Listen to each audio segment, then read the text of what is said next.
Hello, everyone, and welcome to Can I Just Say? From Common Room Radio, I'm Elizabeth Stevens.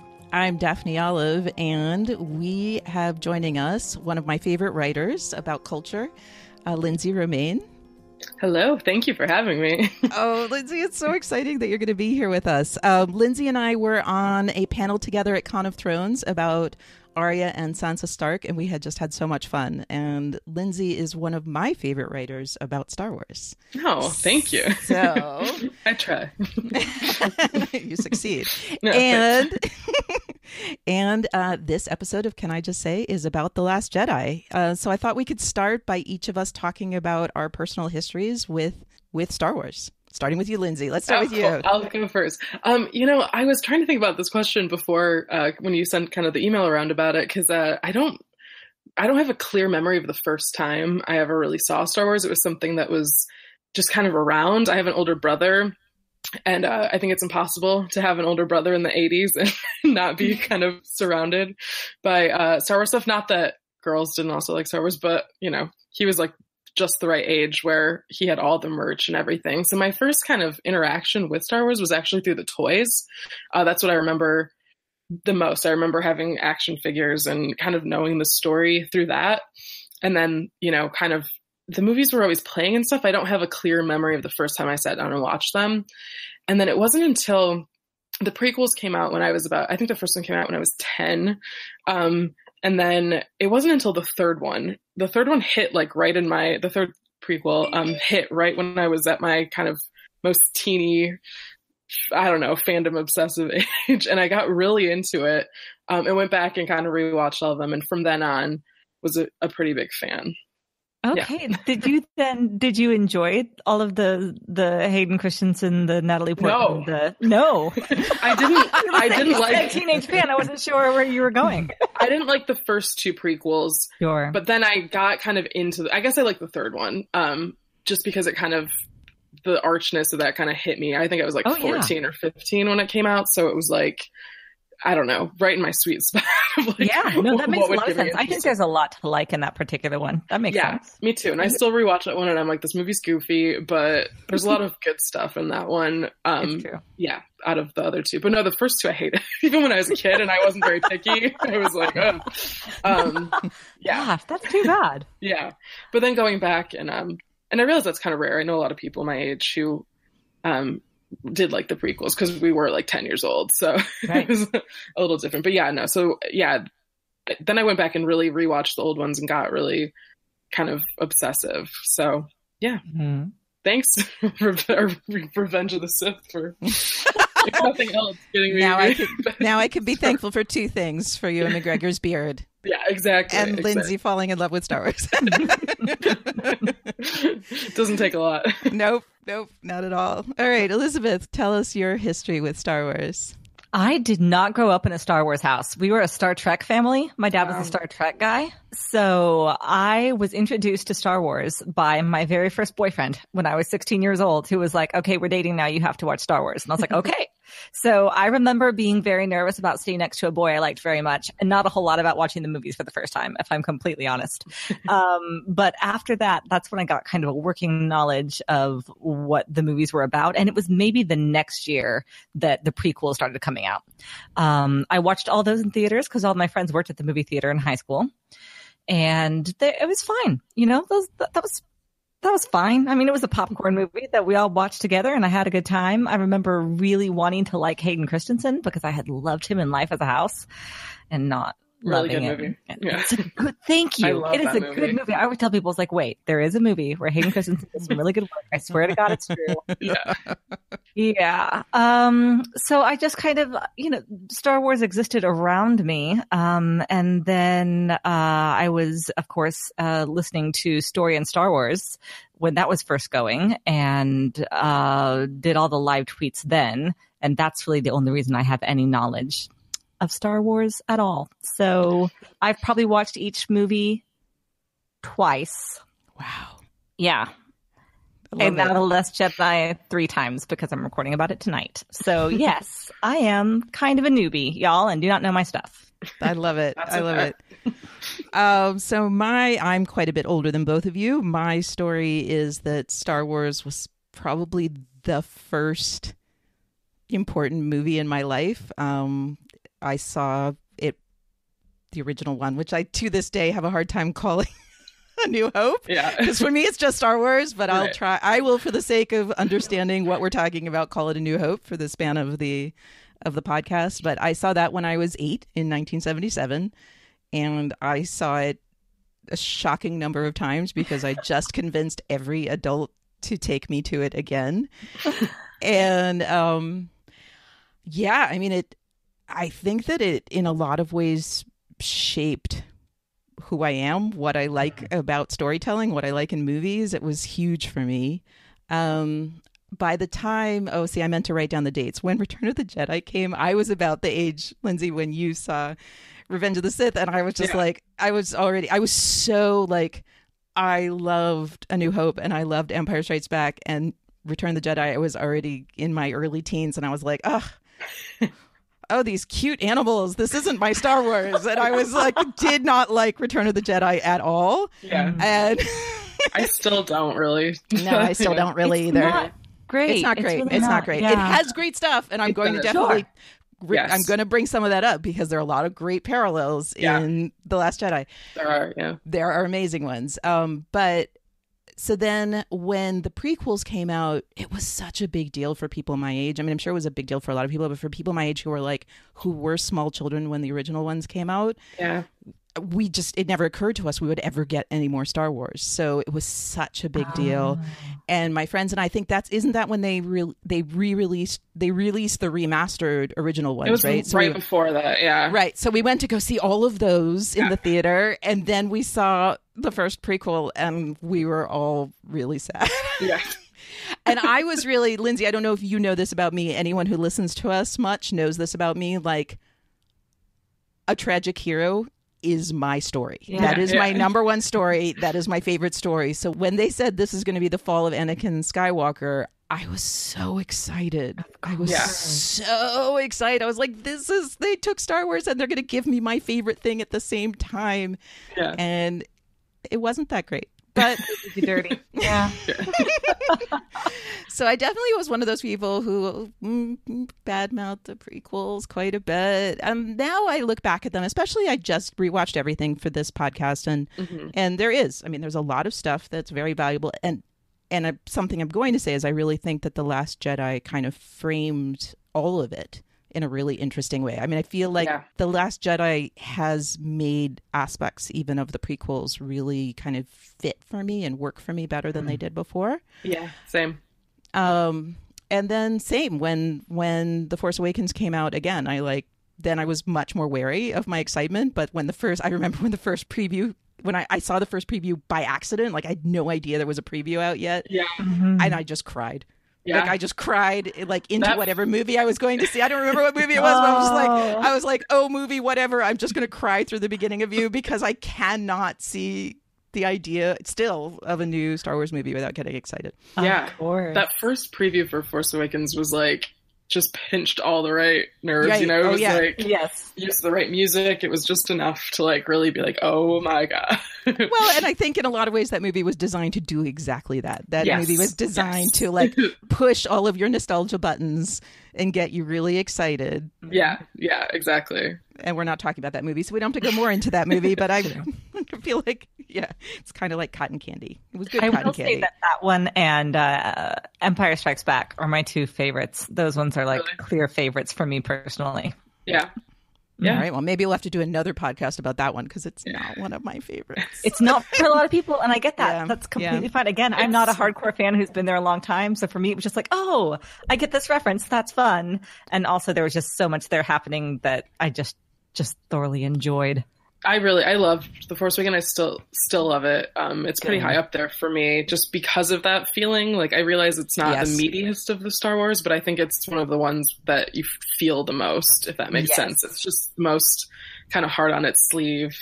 I love all the characters so much. I was like, I would watch you do anything. So, and it just, I don't know. It makes me feel happy when I watch it. It makes me and don't get me wrong. It makes me feel happy too. Right. I'm really happier with this one. But an 8-year-old me like just lost it at. Yeah, So much of it. Just a girl with a lightsaber was just 8-year-old me was just of course losing it. Yeah. Mm-hmm. All right, so just for fun, before we really dive into The Last Jedi, I wanted to ask you which character, either in The Last Jedi or across the whole spectrum, is your character, either your favorite or the one you most identify with, or if that is both. For me, not to keep it simple, but it's Rey. Not just because she's a girl with a lightsaber, but I identify a lot with her backstory. Just seeing a character that doesn't think she comes from any place or doesn't come from any place, who kind of gets to be the hero of the story, not because of what anyone gave her, but just on her own. Just there's something so powerful about that to me, more so than any other character in all of Star Wars. And I immediately related to her. I immediately just felt emotional even watching her do anything. And I think that's the sign of a really great character.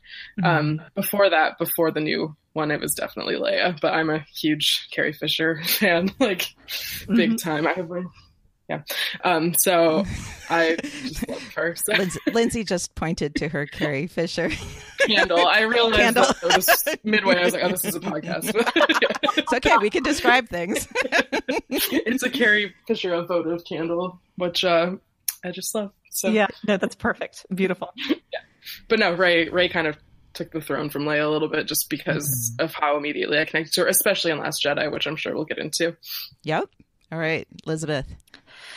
For me, I think that the two characters that resonate with me the most are Yoda and Maz, and I love them. I love all of the mysticism of the Force. I think is so gorgeous. So anytime we get that and things kind of quiet down, because I'm not necessarily one for massive space battles anyway, but the spirituality of the Force and just that quiet wisdom from those two, as well as they both have so much heart. I think they start talking, I'm like, I'm getting choked up. I don't know what's happening here. I'm so moved. So I'm going to go with that. Full of wisdom. Yeah. Yes. I'm like, I need you in my life. Yeah. Totally. So for me, it's always been Leia. I think when I was 8, I didn't recognize to what extent I would end up identifying with her, but a super serious, get down to business woman who has a soft spot for scoundrels. Right? Pretty much me in a nutshell. I'm the one when everyone else is doing the crazy space battle and being funny who's like, wait a minute, let's think about tactics. Let's be very, very to the point and get things done. And I'm not always the most exciting person, but I definitely get shit done. Right. Amazing. And love a good scoundrel. I have a question then, Daphne, if it's not jumping ahead too much, but I don't think that we'll ever land on it. So before we talk about deep themes in this movie, how did you feel about General Organa slapping Poe? Well, that is one of our topics. We are going to talk. Yes, I would like very much to talk about it's funny. I actually wrote in my notes the solo hero. Ironically, I was like versus the person who does organizational power. So yes, that is one of my things. That's what you meant by the, sure. Yeah. Okay. So yes, I do want to talk about that. And yes, I found that very satisfying. The short version is I found that very satisfying. And then let's talk about different kinds of heroism when we get there. Sure. Okay. Okay. So before we start, I'm going to go under the assumption that we maybe have some people listening to this episode that have not listened to Can I Just Say or other podcasts by our company, Common Room Radio. Elizabeth and I have done together a podcast about Black sails called Fathoms Deep. And we've been doing this podcast where we cover all sorts of topics, which I think all make sense together. I do think that we've just been doing Jane Austen, and I think that this fits in perfectly, personally. But I did want to talk a little bit about our approach to talking about stories. We like to just dig into a story and not really look at the world around it. We have interviewed many creators of television and not movies, but television because of Black Sails. And we really enjoy their input because it's interesting in terms of creative process. But what we really like to do is talk about the text itself, and that is very important to us. We, to use a term, I guess I'm just going to use the term. I mean, we believe very strongly in death of the author. We love authors, we love actors, but we think that their opinions are one opinion and not the only way to look at a text. We also really invite conversation with people. We have a Twitter account, which is Just Say Podcast, and we are always happy for people to talk with us about things that we've podcasted about.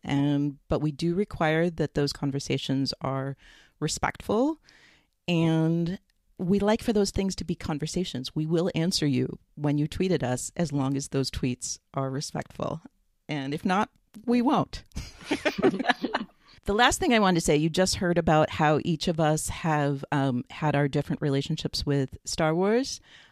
Lindsey does write about Star Wars. So I think we can consider Lindsey somewhat of a Star Wars professional. I try to be. And Elizabeth and I have had the personal relationships with this world that we have had.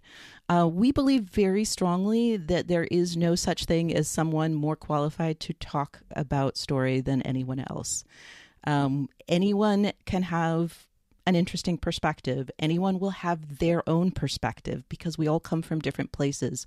And that ultimately is what art is about. And movies, even though they're very commercial, are also art.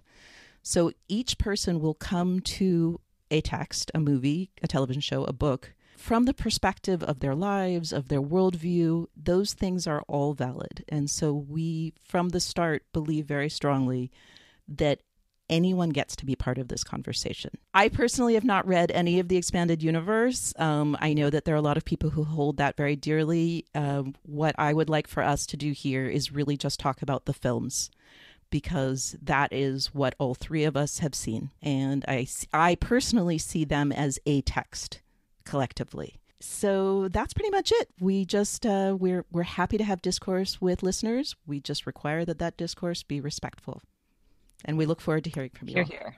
All right. Having said all of that, let's start. I'm going to start with the thing that I hold most dear about The Last Jedi, because I guess I'm the one who's guiding this conversation.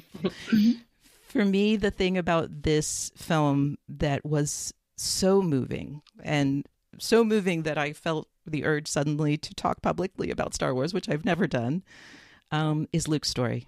My personal perspective, I guess I'll just throw that in first and then we can talk. My personal perspective is that this Luke is beautiful and human. And I think that Luke has always been more human possibly than anyone else in all of the stories.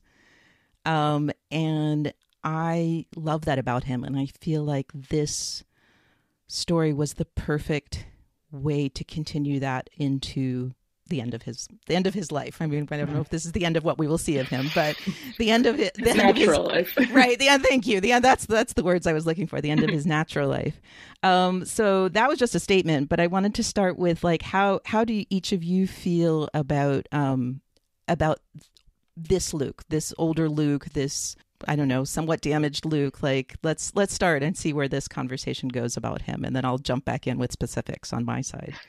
Yeah, I responded very well to this Luke. I think I was never someone who held him super dear as a character, which is maybe why I responded so well to it.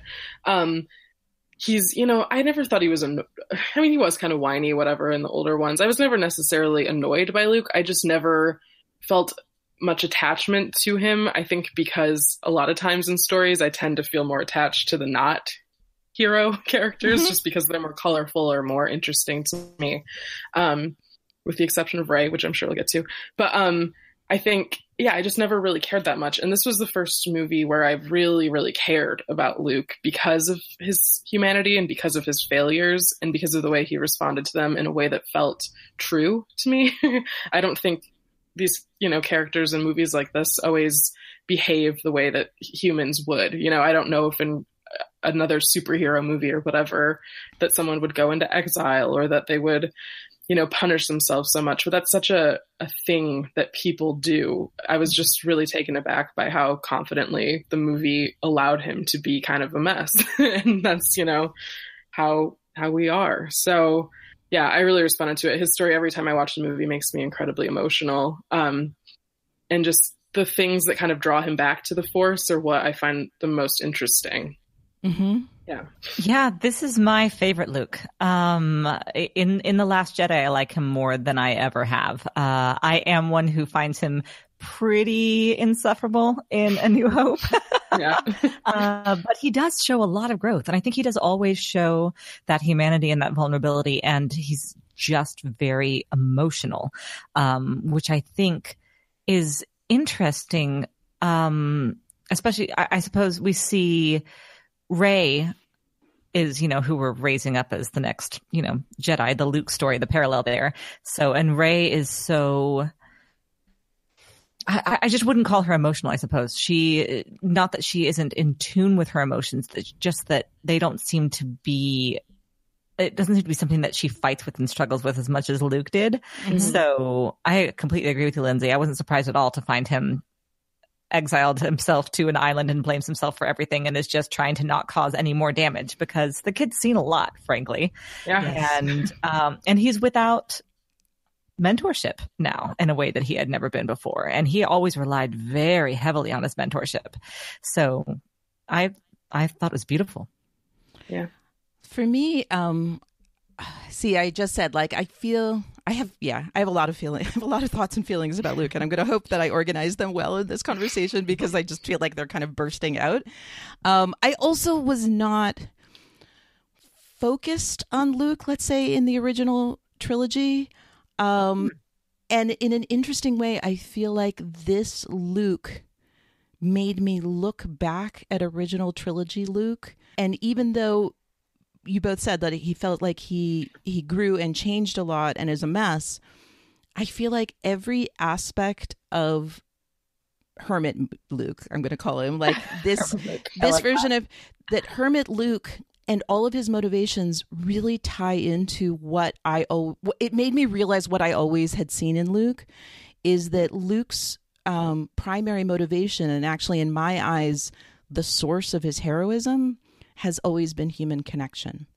Yeah. And that's the big thing with him, right? Like the big thing in Empire Strikes Back is that, they were like, don't leave, you're not fully trained. But what he always did was, what always motivated him was his emotional connections to other people. What draws him back to the Force in this one, I love so much that it's Leia, exactly, of all people, she's the one who always seems to be able to kind of pull him back. And it's sad to think that there was this chunk of time when she couldn't, but now in her most needful moment, that is kind of what brings him back to kind of his call to action in this movie. Exactly. And it's exactly his tie to the people he loves that is what sent him into being a hermit in the first place. Exactly. Is that he had let down the people he loved. Yeah. And again, I don't see this like, I really paid attention to like how this mirrors in the stories of Obi-Wan and Yoda. I mean, Yoda also was a hermit. I mean, they also had failed. They had really failed in their they had a very limited view of how they needed to help him, right? Because in my eyes, Yoda and Ben were both really they lived in fear of their own failure with Anakin. Yes. So they were so motivated. You can see in everything they say to Luke that they were so motivated by their own failure with Anakin and trying to not replicate that with Luke. And they were really fighting against his urge and, again, his kind of essential self of being someone who has interpersonal connectedness. They kept saying, don't do that, don't do that. But ultimately, that's exactly how he saved Vader. So that was his great strength. That was the source of his heroism. And they were, in my eyes, limited by their own fear from their past failures. And that's exactly what he did, is that he had a past failure. He went into hermithood. Yeah. I almost wonder if it was because of them, because he knew that they went into hermithood, and that's kind of what help, like he eventually found them and that kind of helped him. And there's a part of me that's like, maybe that's what he was, he saw his heroes had done that themselves. Exactly. So he thought that's just what the Jedi do when they fail.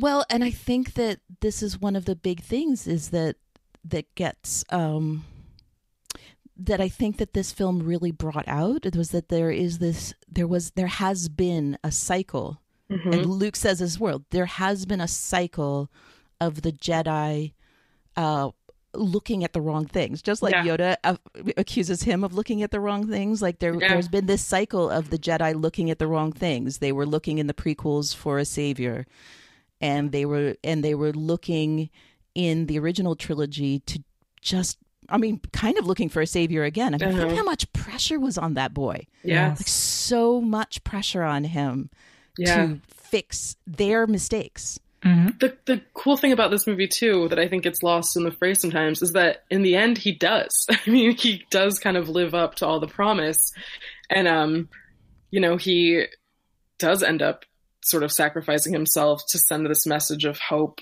It's the ultimate sacrifice, and that just, he ends his time in like the world as the most powerful Jedi that there ever has been, even if some of it's a fantasy, even if it's not all real, because I think even our most important historical figures, we don't know the level of truth and how much of it is just the myth. But I think he recognizes that in the end and knows, I just have to do this thing to be remembered. And that's even more heroic than, what we've ever seen before in these films. Well, and what's amazing to me is that, like, even then, I'm very curious. I really want to talk maybe separately about his conversation with Yoda, but even then Yoda's saying to him, look at you, you're still looking out at the horizon, right? And this is how we start with Luke, right? We start with Luke as this impatient young boy looking out at, the double sunset, and all he wants to do is like be a hero, right? So he wants to be the legend that in The Last Jedi he is talking against. Yeah. And Yoda saying, well, you're looking out into the horizon instead of at the thing in front of your face, or instead of here and now. And also talking about, again, like they were always trying to convince him not to act based on his emotions, but his end, like when he does save the day, and he is literally looking out at the horizon and sacrificing himself for his emotional ties to people. And for me, this is where, this ties into many other themes of the film that we will get into. But for me, what came out of that, like that moment at the very end, I was blown away in a way that I totally didn't expect, because I'd had so many films, as I said before, disappoint me in the span of Star Wars land.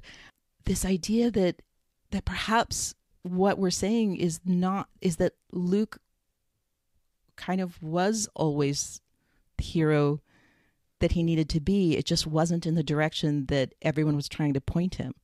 That ultimately the things that allowed him to truly save everyone were his emotional ties and the fact literally that he's looking out at the horizon. Yeah, I didn't make that connection before, but that's really cool. That's for me, like that's it. I like started. It's only downhill for me from this discussion after that. Like that is the thing for me. The thing is that perhaps Luke was always perfect, like that his essential self was actually what was needed. And I'm going to take this idea into the rest of our conversation about the other characters. Yeah.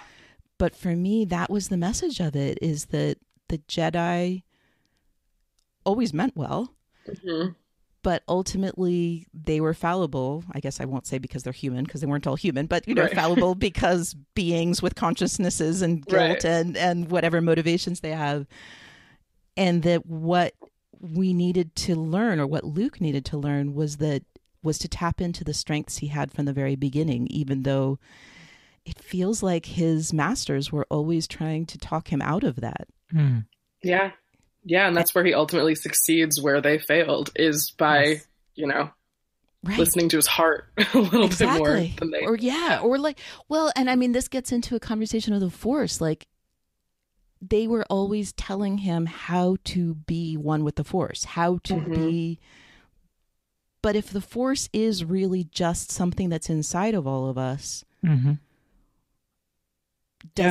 is there one way to interact with it? Like, doesn't it make sense that actually, if it's binding all of us and if it's inside of all living creatures and all living existence, wouldn't it make sense that on some level, the best way to tap into it is actually to kind of delve down into your own core? Yeah. And not listen to a religion, like he even said that, like not listen to some outside dictate about what is the true way to tap into it. Yeah. I mean, he even says at one point to Rey that, thinking that the Force is this one specific thing, it's just ego, thinking that it's for you is just ego. It's for everyone. And, the Jedi had that confused for a long time. Exactly. Right. Like the Force would exist even if none of us existed. Like even if there was still just plants and animals and porgs, so like there would still be the Force. The Porgs would have the Force. Totally. Clearly they have the Force. I think the porgs really just exist as their essential selves no matter what. Exactly. See, this is 40-something me is like, I love porgs, whereas like oh really? Where teen me was like, I can't stand cute creatures in my Star Wars. Yes. I think my thing, I think the reason why the porgs ultimately work is because they don't really have any bearing on the story. They're just kind of they're just there. Yeah. And Ewoks had a lot of bearing on the story. Yes, they did. Point, sure. An unrealistic amount of bearing on the story. Yes. We spent way too much time with them. Yes. Okay, enough about Ewoks. I'm sure there are people who love Ewoks, and now they hate me, and I feel really bad about that. But whatever, I don't like Ewoks. It's okay. It's funny. I just bought like at a con. I just bought this adorable Ewok stuffed animal for my daughter. So I guess I do like Ewoks now. Whatever. You're just coming around to them now. Yeah, because I have a child who likes them. Right. But yeah, that's my big Luke thing. I mean, I have many more. Like, I did this whole Twitter thread about like going through basically me kind of rediscovering all of these things about the Jedi infallibility and I guess then my question about what I just said is when Yoda. I really think like we could devote a whole podcast to the conversation between Yoda and Luke. No joke. Yeah. So when he talks about, the fate of a master being that, what does he say? We are what they grow beyond. Thank you. Oh, I love it. Lindsey, you're going to like be able to quote stuff without me looking at my notes. Very good. I'm very pleased. That's what I'm here for. I'm so happy. I can do that with anything in Black Sails, but I am less good about that in other things. Right.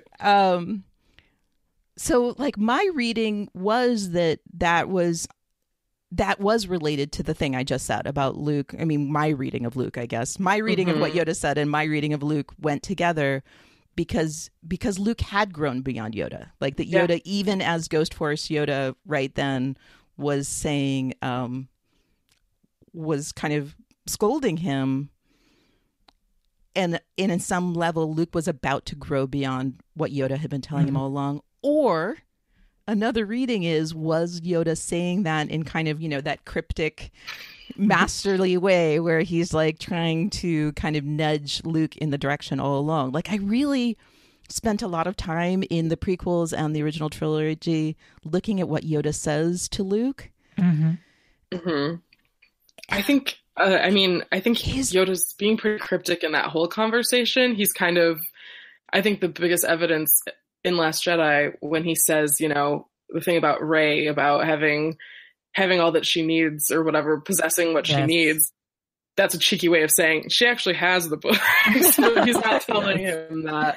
So that does make me consider that whole conversation kind of in a different light. Like you were saying, kind of a backwards way of nudging him into what he has to do. But see, what also he could be saying about Rey is not just that she has the books, but saying exactly what I just said. No, yeah, that's what I'm saying. I think there's a double meaning to everything he says, yeah.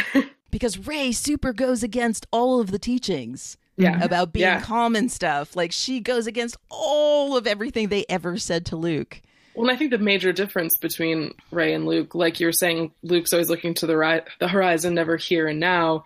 Rey is only in the here and now. You don't really get these wistful moments of her kind of pondering off. It's like she's almost already built with the stuff that she needs, because she's had a different upbringing. I know people always compare the two, or it's easy to compare the two just because visually they look the same, but they have very different upbringings. And hers had made her have to be more present, and his didn't. His allowed him to kind of fantasize, and so it's almost like this, I don't know, evolved she's version almost of Luke. Stuck so far in the past that she can't see into the future. That's her problem. Yeah, because everything's behind her. Yes. Yeah, there's the here and now, and there's the everything that came before, but everything in front of her. We get that one glimpse in The Force Awakens where she's sitting across from the old woman who's scrubbing, and you get this idea. This is my whole life. This is my fate right here. We're kind of realizing that. Yeah, it is true. They have the opposite kind of play. It's like Luke is always worried about what comes next, and she's worried that she can't do what comes next because of what's behind. So right. Yeah. Well, and I love the fatedness of the Force as I read it anyway. And I think that is something that I hear in those conversations with Yoda, and when he's saying specifically about like we are what, or they are, we are what they grow beyond. Is that what we are? What they grow beyond. Yeah. Yes. It is.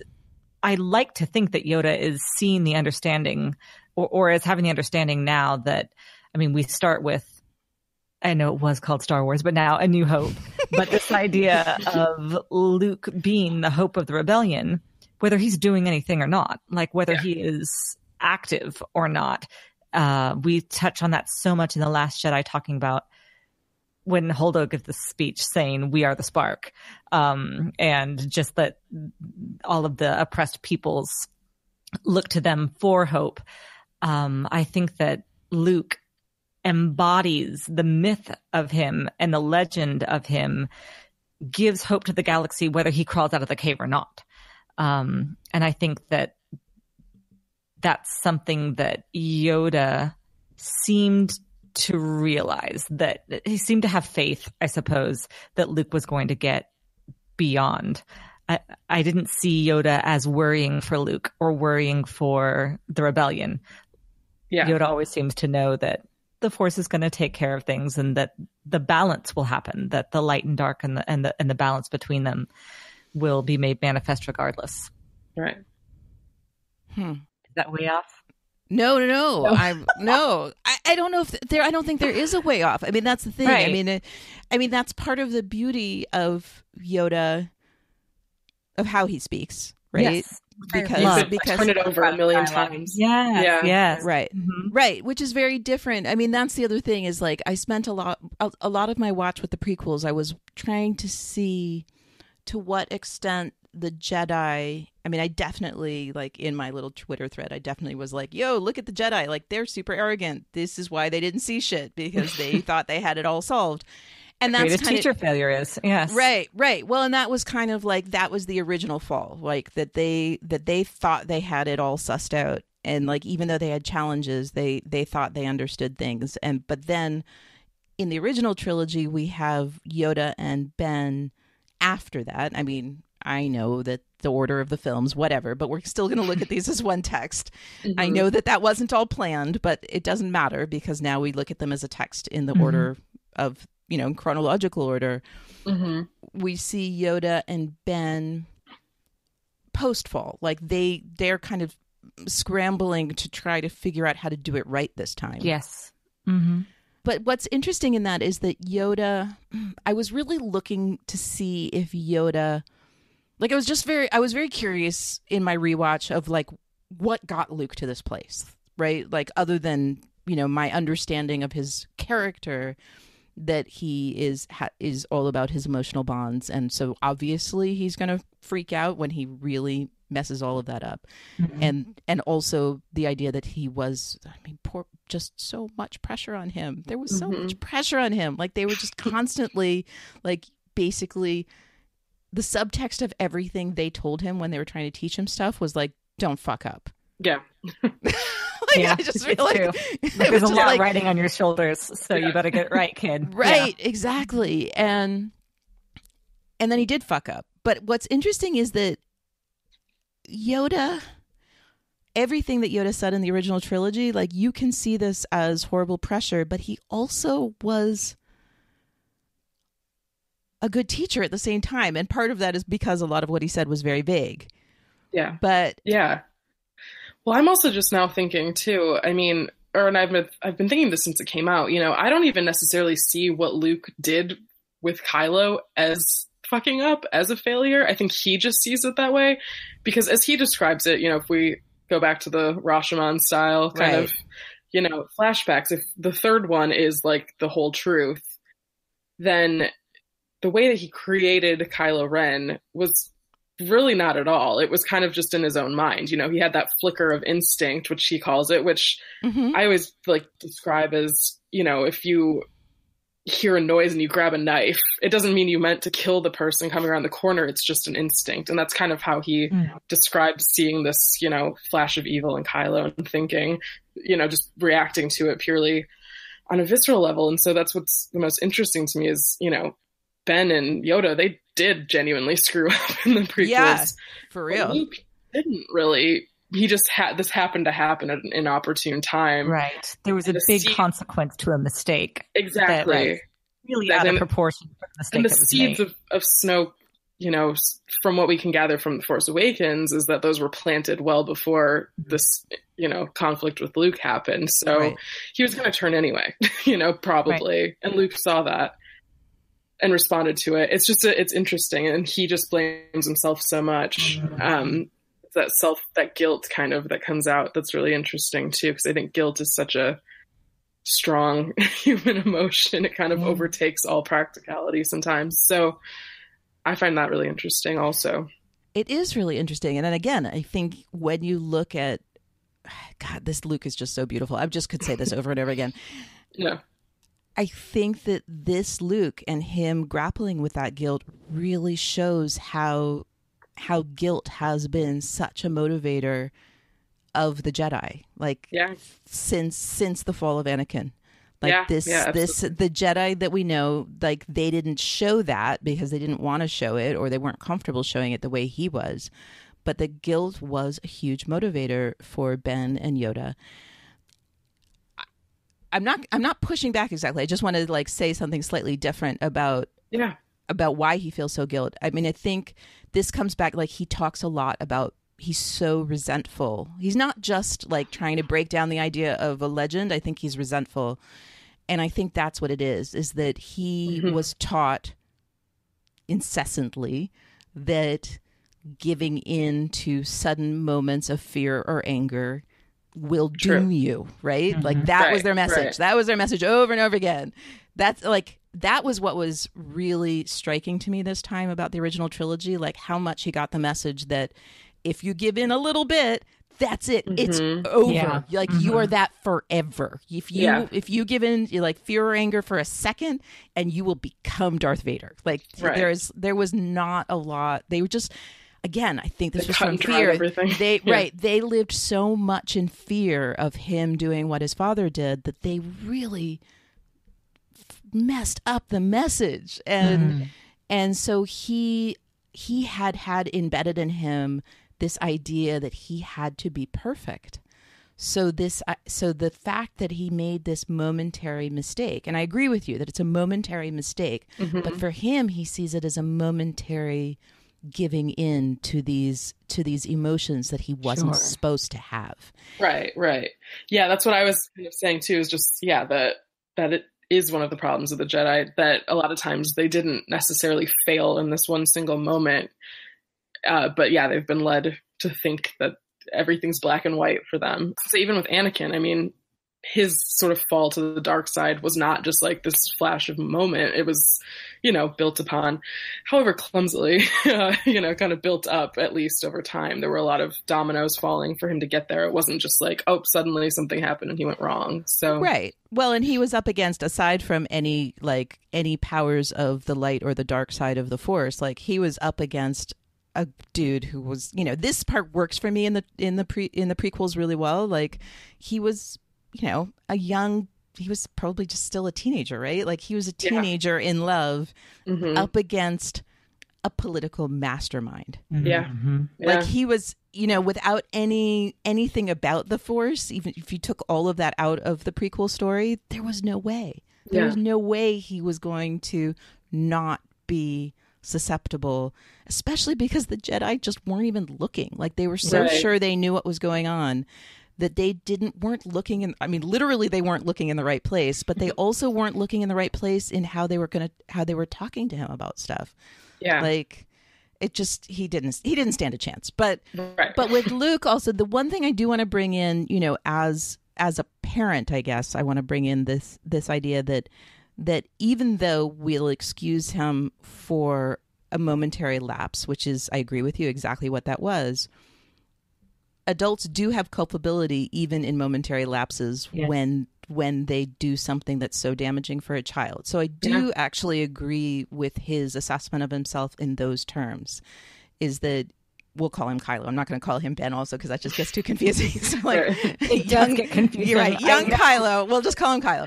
Young Kylo, his experience of that was even if, and I agree with you, that he was going to fall no matter what, that moment of a trusted adult standing there with a lightsaber in front of him, that's the kind of moment that is so monumental for a young person that don't really come back from that. And I do believe that Luke's running away, even though I understand it completely from his own perspective and with my empathy for him and everything he had gone through and all of the pressure that had been on him all of his life.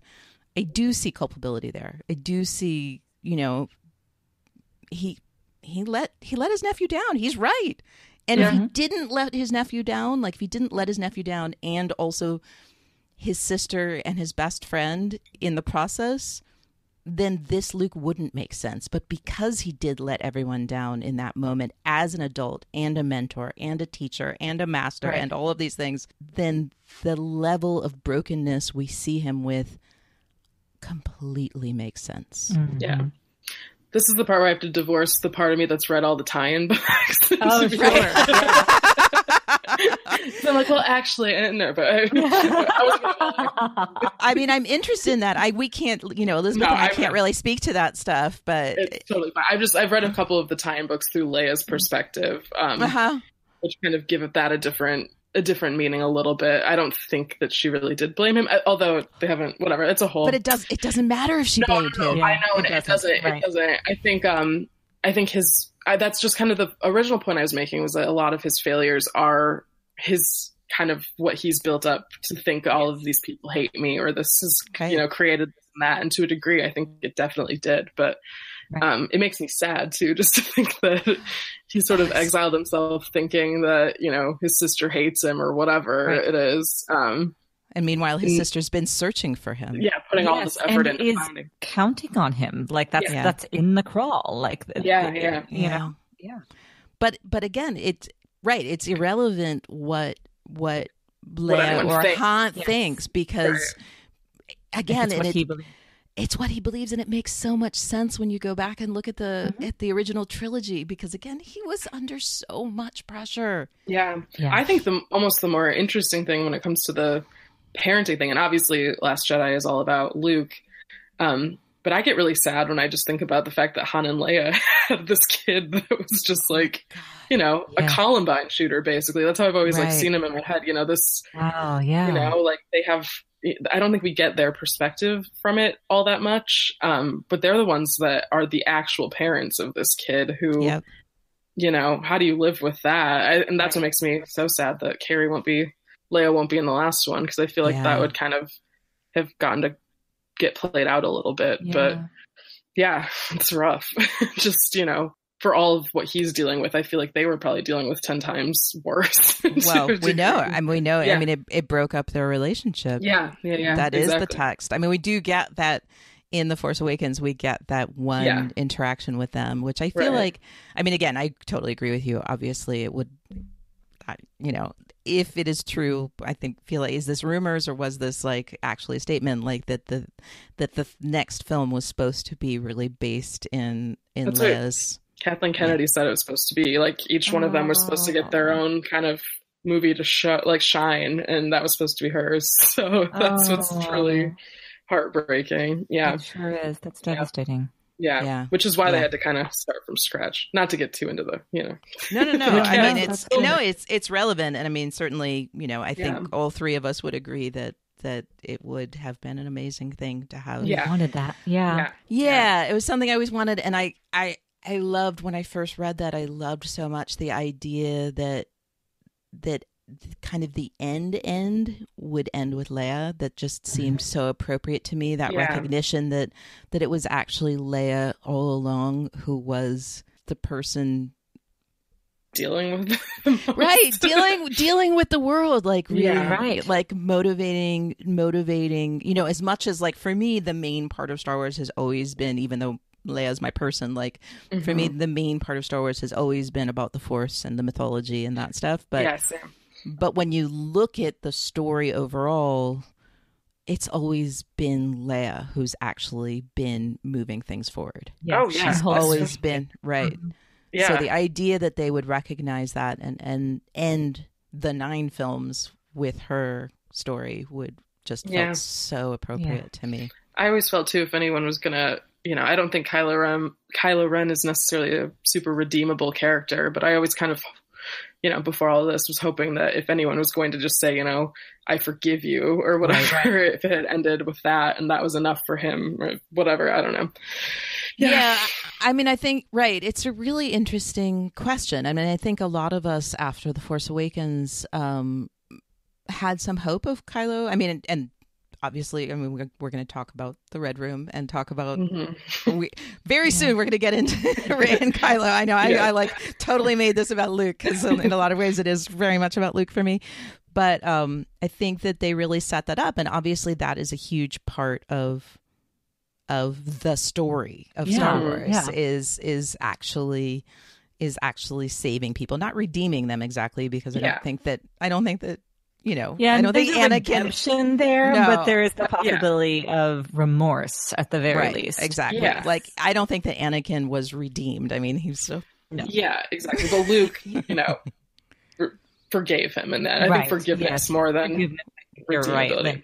Right. Well, and this idea of such a powerful thing. Right.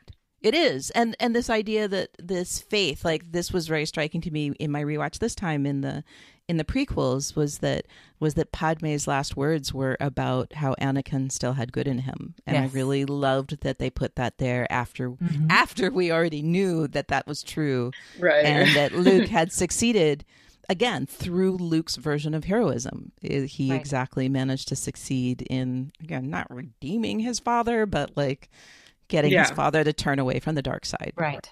I don't know what should we call that? Like, I don't know. I don't know. It's Star Wars-y type of thing. Right. But yeah, so I feel like we did have some hope of Kylo, and I think that was really important that we ended The Force Awakens with some hope because of what happens with Rey and Kylo, and we are living with that hope because she is. And I think it was very important that we had that hope to go along with her. Right. Yes. All definitely. Right. Let's talk about Rey. I think that's the perfect time to start talking about Rey, and then we'll move into Rey and Kylo.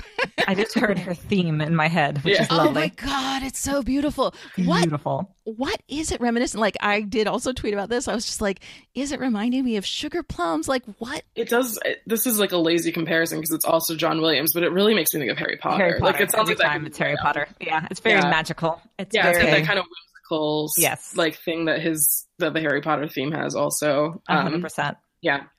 Which isn't a knock, because I think all John Williams music kind of ties together in this big way. But yeah, absolutely. He has a voice. Yeah, he does. Yeah. Yes.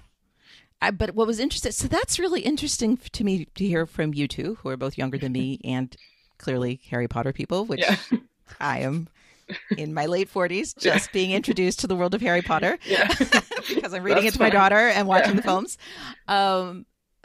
That's really interesting. I mean, that's just interesting in like the John Williams tie line, is because for me, the Rey theme is such a departure from Star Wars music. From Star Wars music, which is so perfect, because let's start talking about how, I don't know, my view is that Rey's a real amazing departure from all the mistaken assumptions the Jedi have ever had. Yes. Yeah. Yes.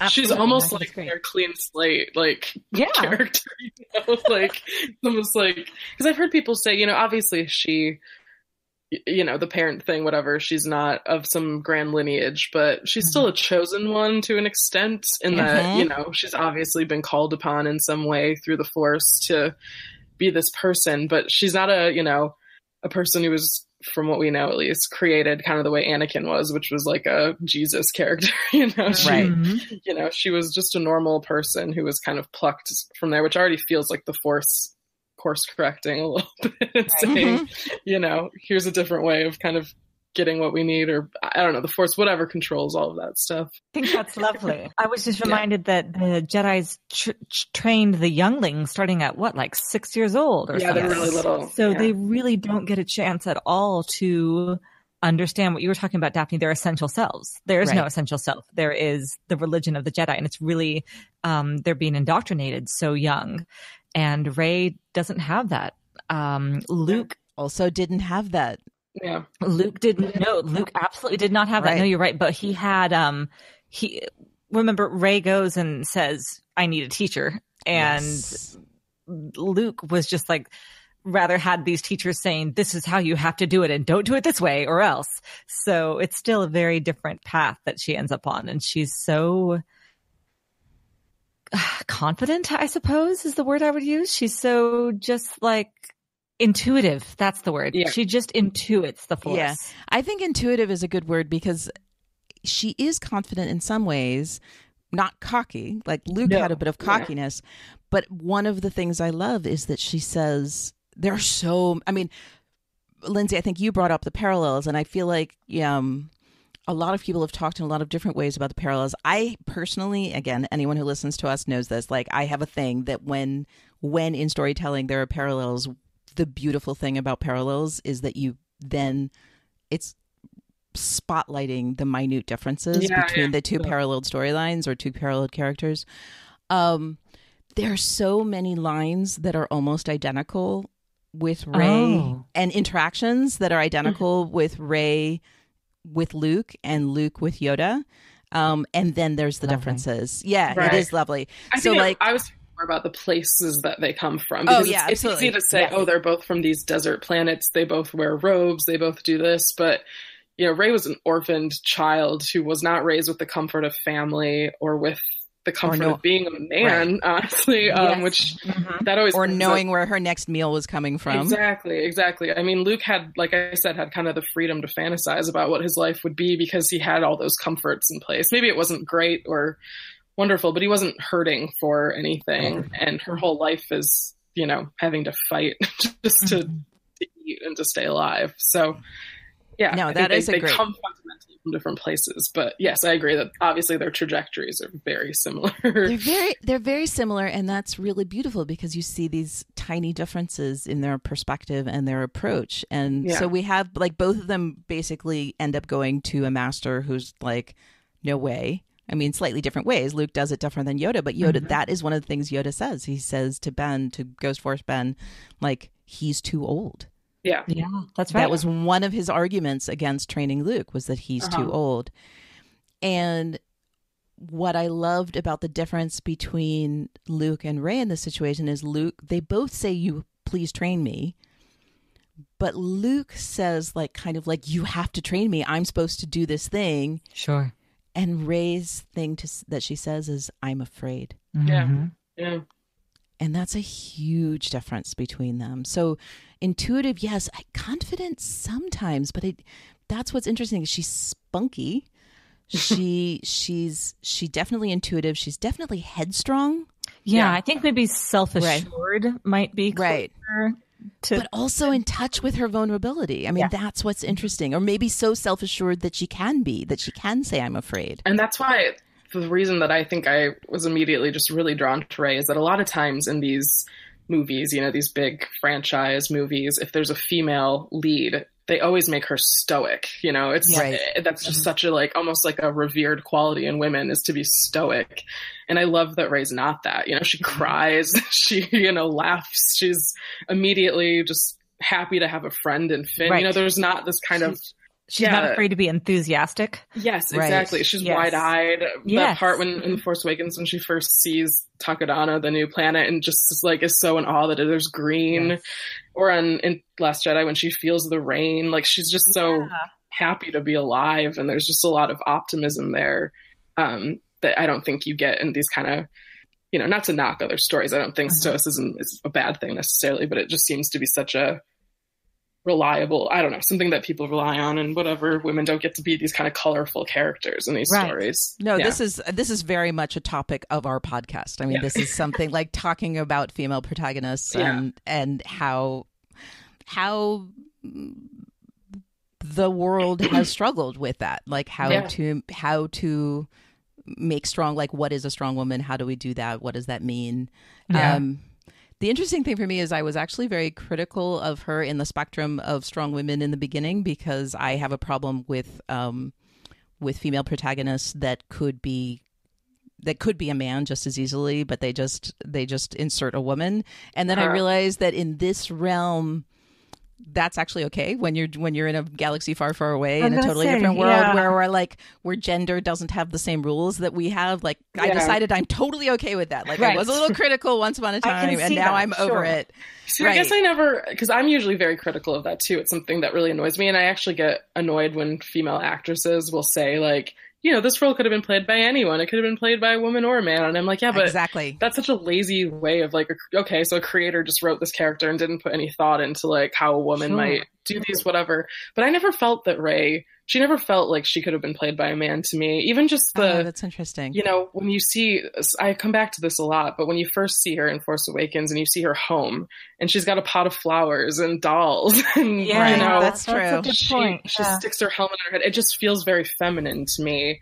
And the music and everything about her, you know, I don't think you can sub in a man and have that character feel the same way. At least in those, I think they do a lot to kind of, or even just the way, you know, she's approached kind of as if she's just a silly little girl, you know, the people try to rob her and Unkar Plot talks down to her. I feel like if she was a man, those interactions would be really different too. So no, I take it back. I already took it back. I definitely take it back. No, it's all good. But so I want to talk about Rey in relation to the Force.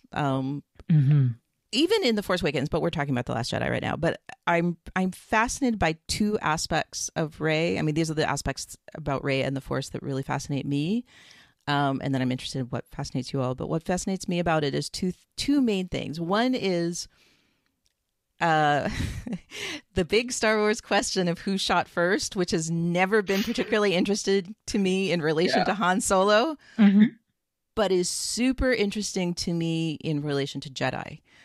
Because of this idea that Jedi are not supposed to embrace anger and fear. And so there has been, I feel like in the prequels and the original trilogy, always been, I always end up looking at who strikes first, who turns on their lightsaber first, like who's the aggressor, like because I think Yoda even specifically says that, like that a Jedi fights in defense and not I forget those words, but not right. Exactly. So like, that's a thing that I always tracked with Jedi. It was like, there was always this thing that if you were the person who struck first, that was a sign of darkness. That was a sign of these things. Rey generally strikes first. And I love this about her. Like she totally strikes in anger and fear. 100%. She does that all over the place. She is just breaking that. Right. She is breaking that rule right and left. And two, the thing about when they have their first lesson. Sorry, I really love that first lesson. I love the whole swatting with the branch. Right. I like that a lot. But when she goes straight to the darkness, like, and he's just like, what the fuck? Like, you weren't supposed to do that yet. Like that, I did that way later, that whole like checking out the cave thing. Right. But I love I feel like the concept of light and dark has been redefined through her, because she is definitely a force of good. Yes. And yet she is breaking that dichotomy to pieces. Yeah. I think it also goes in, I kind of wrote this in our notes, and every time I bring this up, I think people think I'm insane. But I also think The Force Awakens really uses the Force to kind of explore Rey's desires. Mm-hmm. It's the first time we've really seen it sort of interpreted that way, where, you know, she's obviously drawn to Kylo. That darkness seems to indicate this sort of connection to him, I think, more than anything, because they're so openly connected. And I get a lot of kind of weird, I don't know, I feel like there's a lot of sexual subtext to The Last Jedi. Oh, yeah. And like, it's definitely there. Especially in the Force. You sound like you sound like you're hedging here. I'm usually talking to men about this. Right, this is a safe space. Go for it. Yeah, it's totally there. It's like the big tree kind of looks like a vagina to me, you know. I know oh my God! Yeah. Oh my God! It totally does. Yeah, and that's where she kind of first is drawn to that, and kind of, you know, the whole thing is her kind of going into these different cave, you know. Yeah. And that's where she connects with herself. Right. Yeah. That tree is 100% a George O'Keeffe painting. There is no question right? now that you said that. Wow. Yeah. And I think so much of this movie is Rey trying to like save the bad boy that she's attracted to. Did you put a towel on or something? Yes, exactly. But I think it's interesting that it uses the Force as a way to explore that, because we've never seen it in that way before. You know, it's always talked about in this mythical way. We've never gotten this sort of like, I don't know, textural perspective of that before. But it's so not crazy. Like, if the Force is what binds living things. Yes, exactly. That is part of living things. That's a huge part of living things. Yeah, I think there's a lot of that. And I don't think that's all that's going on with Rey in this movie. No, of course not. Of course not.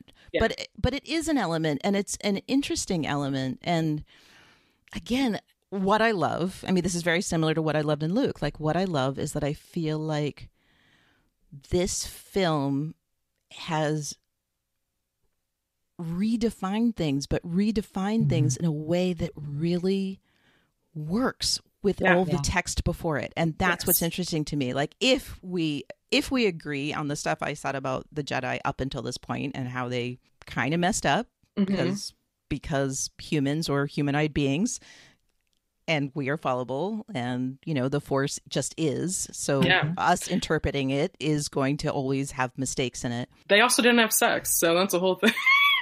Well, they didn't procreate, but you know, I guess there is that. But there is sort of this sense of not using your intuition in any way, kind of in a way they were closed off from those kinds of things. And so, you know, if Rey is this course correction character, she's definitely more in tune with her body and all of these things than they ever were. So it's funny. I mean, I had thought about that, obviously. I mean, it's impossible to watch this film without seeing the sexual tension between those two. Right. And to me, it makes the moment back on The Force Awakens when Kylo first knocks her out and then she just falls like right into his arms. Yeah. Totally changes that scene for me. Yes. Yep. And the interrogation scene in that movie is way more layered when you look at it that way too. Because the first time I watched it, I was kind of convinced that they were related in some way. Right. There's so much interesting stuff that always happens in Star Wars about twins and balance, and there's so many places to go with that just from a literary perspective. But what I think works for me so gorgeously with Kylo and Rey is that I just think they're a perfect. When I was a kid in like 5th and 6th grade or whatever it was, everybody was wearing yin yangs, necklaces, and I feel like they are perfect. They're just a perfect literary representation of that, and so absolutely, I love it. No, I was just saying, I also always think of kind of in the yin yang thing when Snoke says, you know, the darkness rises in light to meet it. It's almost like they were literally created to be yin and yang. Absolutely. And to sustain the balance there in the Force. I was reading something the day that was talking about Rey being shades of gray, and I don't see that. I definitely see more of like the yin yang, and that's so like she is not without darkness, but it's a pure kind of again, I can't say it better. She's got the little black dot. The little black dot right there. Yes. It's not a gray area. It's a black dot. Right. Exactly. This was one of my main questions for you all, because I'm very torn about that. Like I feel like sometimes I look at it that same way, and definitely the idea, the yin yang concept, the idea of like that light and dark both exist in balance, in equal measure. So yes. For the sake of balance, that has always been part of the mythology of the Force. Part of me is like, yeah, I totally see it with Rey and Kylo, and part of me thinks that maybe Rey does break that, like that she really is gray. Like that, I think that was what is the blog? Tom and Lorenzo like talked about the costuming in terms of that. And when I read that blog, a friend sent it to me. Hi, Bonnie, if you're listening to us. When Bonnie sent that to me, I was just like, yeah, this is how I've seen Rey. Is that she might like? Why do we need a dichotomy? Like why would the Force need light and dark if it's just the energy amongst living things? Like why do we need this idea of two separate concepts? Sure. I think it comes down less to, her being a Jedi, because I think the Jedi Order, sort of as we knew it, is probably over. But I think there's no Jedi, there's no Sith. Just like, Kylo said that. He's like, let's just toss all that shit out. He's right. Yeah. And I think that's probably the case still. Although I don't know. I am not entirely sure where it goes with that, because literally like Luke's final big line is that I will not be the last Jedi. Right. Right. Guys. So that's right. Although Luke's whole thing was really just like he was just really trying to piss Kylo off. Yeah, and I'm sure that's what it was. But it still feels like maybe it will continue in some revised version. But I think it comes back to kind of what we were talking about. I don't think that there will be these orders of division the same way that there used to be. But I still feel like, Rey is the Force is still going to be able to be wielded in different ways, because, the same way you can wield any kind of weapon or anything, you can use it for good or for defensive purposes, or you can use it to, kill someone randomly. And so I think, there's still going to be Kylos and Reys using the Force. I think there's a grayness to the Order side of things. I don't know. I get what you're saying totally. Right. Like there's, again, I go seam almost. Yeah. But I also think there's going to be good guys and bad guys, because that's just like, clearly how it is. Right. I do think good guys and bad guys. And I think like where I usually go with it is that it's not necessarily that Rey exists dead center of that, but that, and this is where I think like the Red Room fight goes, is that it's not that Rey exactly exists between the two things, but that she is able to flow in both directions and then choose to be on the side of light more than the side of darkness. That she wasn't taught to be afraid of the darkness in the same way that the Jedi always had been, and even Luke had been. And again, Luke had weighing over him the idea that his father had already done this.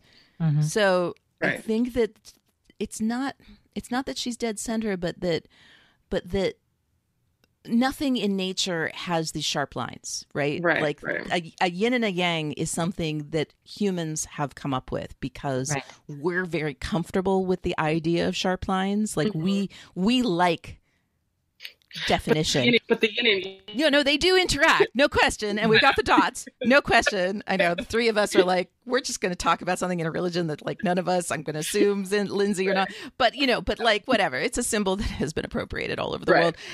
But again, humans, the thing that all humans and all religions do have in large part in common is like trying to set boundaries, right? So that it's because I feel like humans we like boundaries. We like to be told like, okay, that's where the fence is. And if you go over that fence, like over there's scary and over here is safe. And here be dragons. Right. Exactly. Sorry, Lindsey, that's a Black Sails reference. But I think what's interesting about Rey, because she wasn't raised in this, is not that she exist in both spaces, but that she hasn't been taught exactly where that line is. And this goes to the thing about her striking in anger. Like, she does do that stuff. Mm-hmm. And that's what makes her more interesting. So I do think there's still this concept of balance between her and Kylo, but I like the idea that because he was taught in that world, like he had been inside of that culture, but she hasn't. So she knows the myths. She knew about, Luke and Anakin and all of that, but she doesn't really get those boundaries because they hadn't been shown to her. Like they're like borders between countries. Like they're just lines that somebody drew, but they don't really exist. Yeah. So for her, she can cross the border from one country to another without knowing she did that because no one taught her where that line was. Mm-hmm. Right. Yeah, for sure. She's like the non-denominational pastor. Exactly. Yes. She's the Unitarian. Exactly. I do like that quite a lot, actually. Yeah. So I think that's what makes her so interesting. And that's what I'm saying. It's like they didn't break the mythology. They just brought someone in who hadn't been taught the mythology. Right. Yeah. Right. And which is lovely. And it allows us, the viewers, the people who have been taught this mythology ourselves all this time, to say, wait a minute, perhaps you can go straight to the cave and still be good. Maybe you can strike in anger and still keep your morality. Right. Examining your dark side doesn't make you dark. It just means that you're aware of it. Yeah. Mm-hmm. Exactly. If Which anything, in a sense gives it less power over you. Yeah. Right. Exactly. Exactly. You're not so afraid of it because you've seen it. And right. Exactly. So it's like, if you haven't lived in fear of, I'm going to go back to Black Sails, of the dragons in the shadows. If you haven't spent your whole life with that fear, you maybe could actually go find new directions that other people hadn't been able to see because they had been seeing through the lens that had been handed to them. Yes. Yeah. Yes. And that's what I feel like Rey is offering to this world, and I'm so excited by it. Mm-hmm. This is making me excited for the next sequel trilogy when Rey is just like this new agey like yoga instructor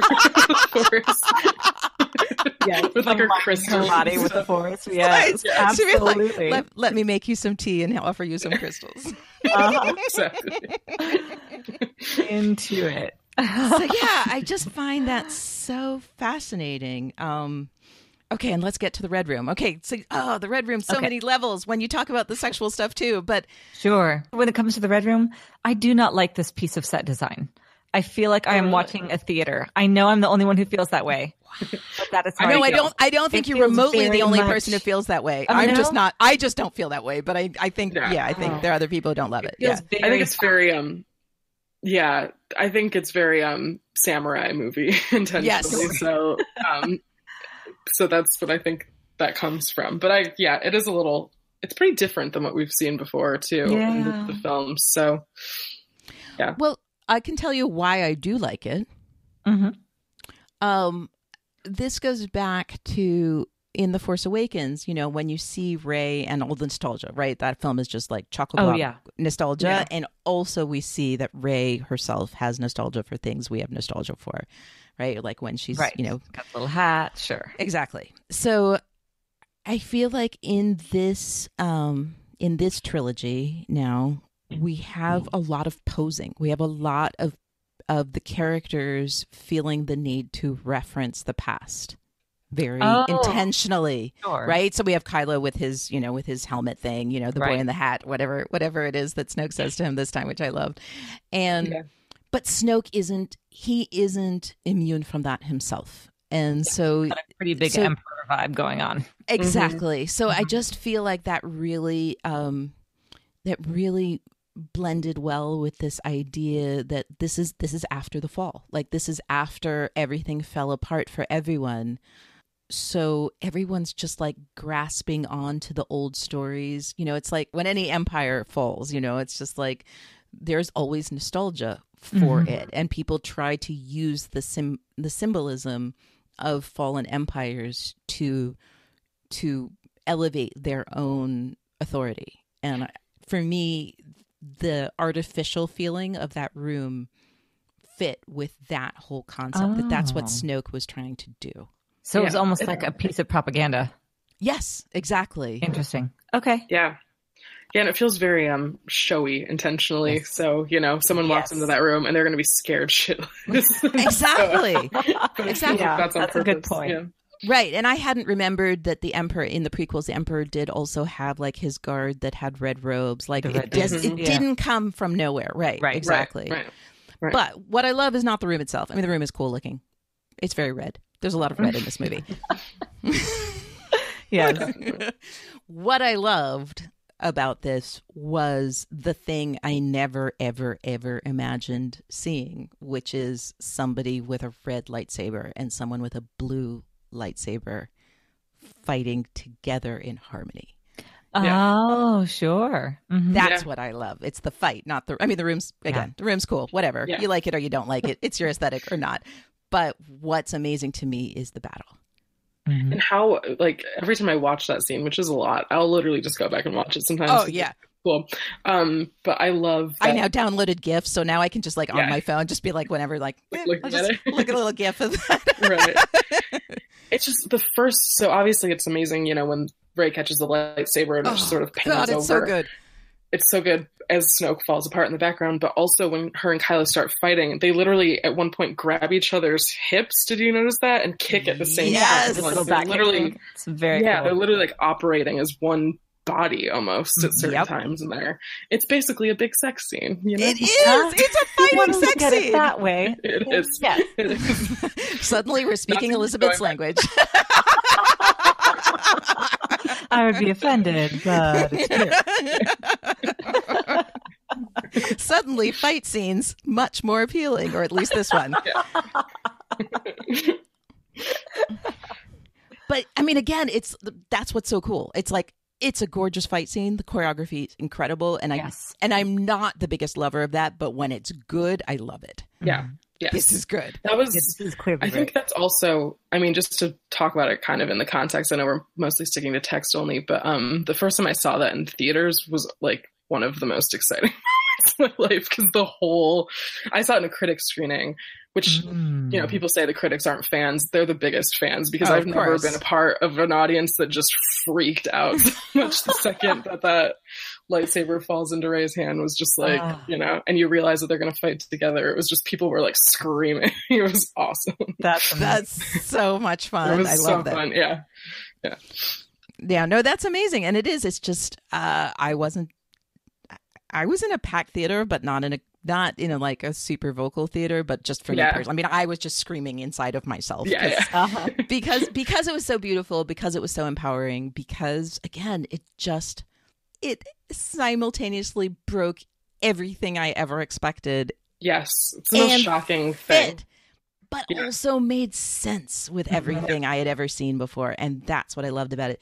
It took the framework and moved it. And the minute it moved the framework of our expectations, for me, it moved it. And I said, holy shit, this is where all of this was always going. Like this moment healed all of the mistakes for me on some level. Oh, interesting.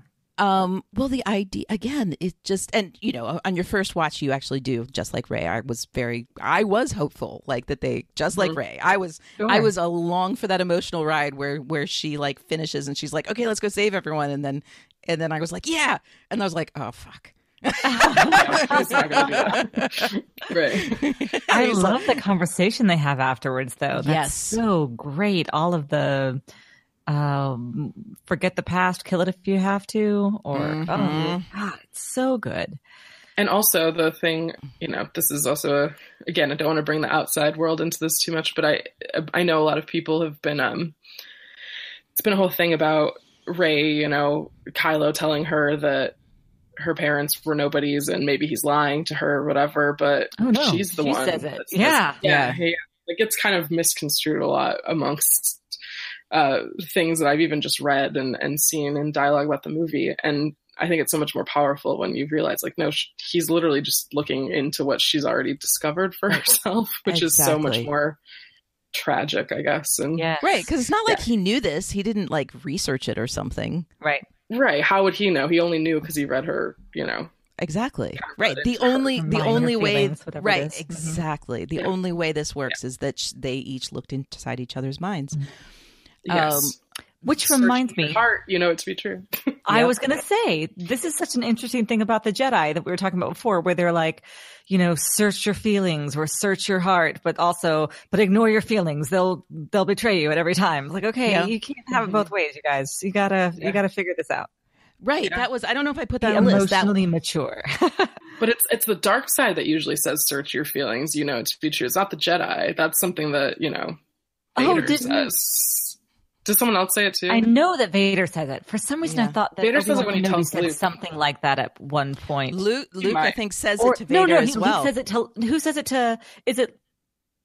Oh, I think what I'm thinking of. I don't know if somebody tells them to search their feelings, but is when Leia says, when Luke tells Leia that she is his sister, right? And he says, I feel that. Like, I know it to be true because I feel it. So I guess that's what I'm thinking of. No, and this is the interesting, I think, and again, artificial division that I think the Jedi made is I do think that the Jedi, I know that Luke talks about feelings to Rey when he's telling her to reach out. I mean, this is, that's right. Again, they do talk about feelings. Like, I think Yoda talks to Luke about it as well. This idea that you have to feel the Force, right? That they talk about all the time. So they in my eyes, what the Jedi did is make this artificial distinction between your feelings and your emotions. Is that emotion bad? Right. Feeling good. And again, I think that Luke in the original trilogy is exactly an argument against that. Like, he's completely emotion motivated. And they try to tell him not to do that. But again, that's how he saves the day. That's how he saves everything ultimately, is he does, when he saves Vader in Return of the Jedi, like, yes, he's being still. He's not giving in to his urge, or he does for a little bit, but then he steps back. He does give in to his urge for anger and revenge, but then he steps back from that. But Luke is the proof that emotions, when they're part of your core being, can actually be a huge part of your force, of your power within the force. And of your intuition. Yeah. Right. Yeah. So I think that whole idea, I mean, I think the original trilogy on many levels, even though I didn't realize it back then, like I realize it now, this film allowed me to realize that about the original trilogy and about Luke. Well, and interestingly, that's a huge part of your personal worldview. I don't know. Me? Yes. Like, you give me, that's your go-to friend therapist advice that you give me, is to not judge my feelings, that feelings are just feelings and they're all equal. Like, that's anger, true. love, hate, passion, all of these are feelings and they're equal, and neither good nor bad. Okay, so do we think the original trilogy created in me? A little bit. I would not be surprised. All feelings are okay. It's the actions you choose that are. Exactly so. Oh shit! Oh my god! Wow. Okay, remember that thing I said about art and how your worldview and art interact with each other? Absolutely. Wow. Yes, that's very me, isn't it? Mm-hmm. Interesting. Yes, feelings good, actions important. This is what we judge people on, is how what they choose to do. Yes. All right. Well, enough about me. Not a topic I usually want to do in a podcast, but that was really interesting, Elizabeth. Thank you. You're welcome. So let's talk about the concept of leaving the past behind or killing it if you must. Oh, what I wanted to say about that, and Kylo, before we start going down that road, kind of generally thematically, is I wanted to talk a little bit about antagonists in general and my favorite kinds. And my favorite kinds are the Kylo brand, where almost everything they say is correct. but it's just the choices they make that are often bad. Like everything he says to Rey is actually, it's right. I mean, he's not wrong. Like, no, he's I kept on not thinking he has a lot of very quotable lines. Like, yes, this is wise. This is Kylo Ren, though. I can't just quote that on the internet. People will be all over me. Right, but that's the arc. That's kind of the mini arc we go through in the Red Room. Is in that conversation after this beautiful fight when we realize he's not going to join her in her direction. Is that he says so many things that are correct, some things that are really truly asshole things, right? Yeah. Truly awful things too. Awful asshole things. Let's not forget. Right? No, absolutely. You are nothing. Yeah, except you to were nothing me. except to me. Fuck you. Yeah, fuck you, dude. Exactly. Anyway, but what's interesting is, again, he's saying a lot of things that are correct. It's just where he chooses to take it that is where he's incorrect. And I find him such an engaging character because of that. I think a lot of people want to write him off or hold him up, which is more terrifying to me than writing him off. Like if you're going to choose one, I would write him off. But I think that there's a lot more going on with him than either of those things. I think he's easily. Oh, sorry. No, go on. No, I was just going to ask. Like, I had this idea in my head that people did not care for Kylo Ren as a character or Adam Driver's performance, and I was wondering, first of all, if that is true, or if that's just a thing that I felt, or if that's definitely not true. I'd say, like, if from as someone on Twitter, people who like following all of that. He's usually the one thing that they're pretty okay with when they compare these new movies. I think, and his performance specifically gets pretty lauded. So good. No, I think he's a pretty well. All right, character. I was going to pick a bone with folks, but I'm glad to hear that. I just apparently saw one or two things float by and thought, "Is this the popular opinion?" I'm very glad to hear that. No, I've also seen stuff like that like he's a bad villain because he's petulant and stuff like that. Yeah, and I've seen it more from. Yeah, I see it from girls sometimes. Yes. Not to gender that, but I think women are, he's bad and he's evil. And it's like, yeah, clearly, but he's also very interesting as a character. And, absolutely. Yeah. Right. And I just gorgeously performed. Yeah. Yes. Yeah. Well, and I think, again, this goes to this larger thing that did happen in these films. Like this new trilogy is certainly taking characters in general out somewhat of this kind of fairy tale world of them just being heroes and villains and making them people. And he's definitely that. Like he is, he's an angry kid who's been, who is, has, legitimate beefs with the adults that raised him. And infinitely more interesting than Anakin, I would argue. Yes, right. I mean, it's true. I mean, Anakin, I think they tried to create a more human person and just it didn't go as well as it's going with Kylo Ren. Yes. Well, in a lot of ways, we were talking about Luke having all these expectations on him, but Anakin had kind of Kylo had kind of the same thing. He's the children of all of these heroes, basically. Yeah, right. I'm sure. Right. Worse, probably, they think he's going to be the next kind of Luke figure. And I think he crumbled terribly under that pressure. Yeah. And so him and Luke kind of have similar arcs also, just they diverge in how they respond to those things. Right. I mean, talk about legends. Like he's named after a legend. Yeah. He's named after one. His father's one. His mom is one. His uncle is one, So his grandfather won too. His grandma, is actually still considered, Yeah. And Luke was what, like 19 canonically when we meet him or something like that?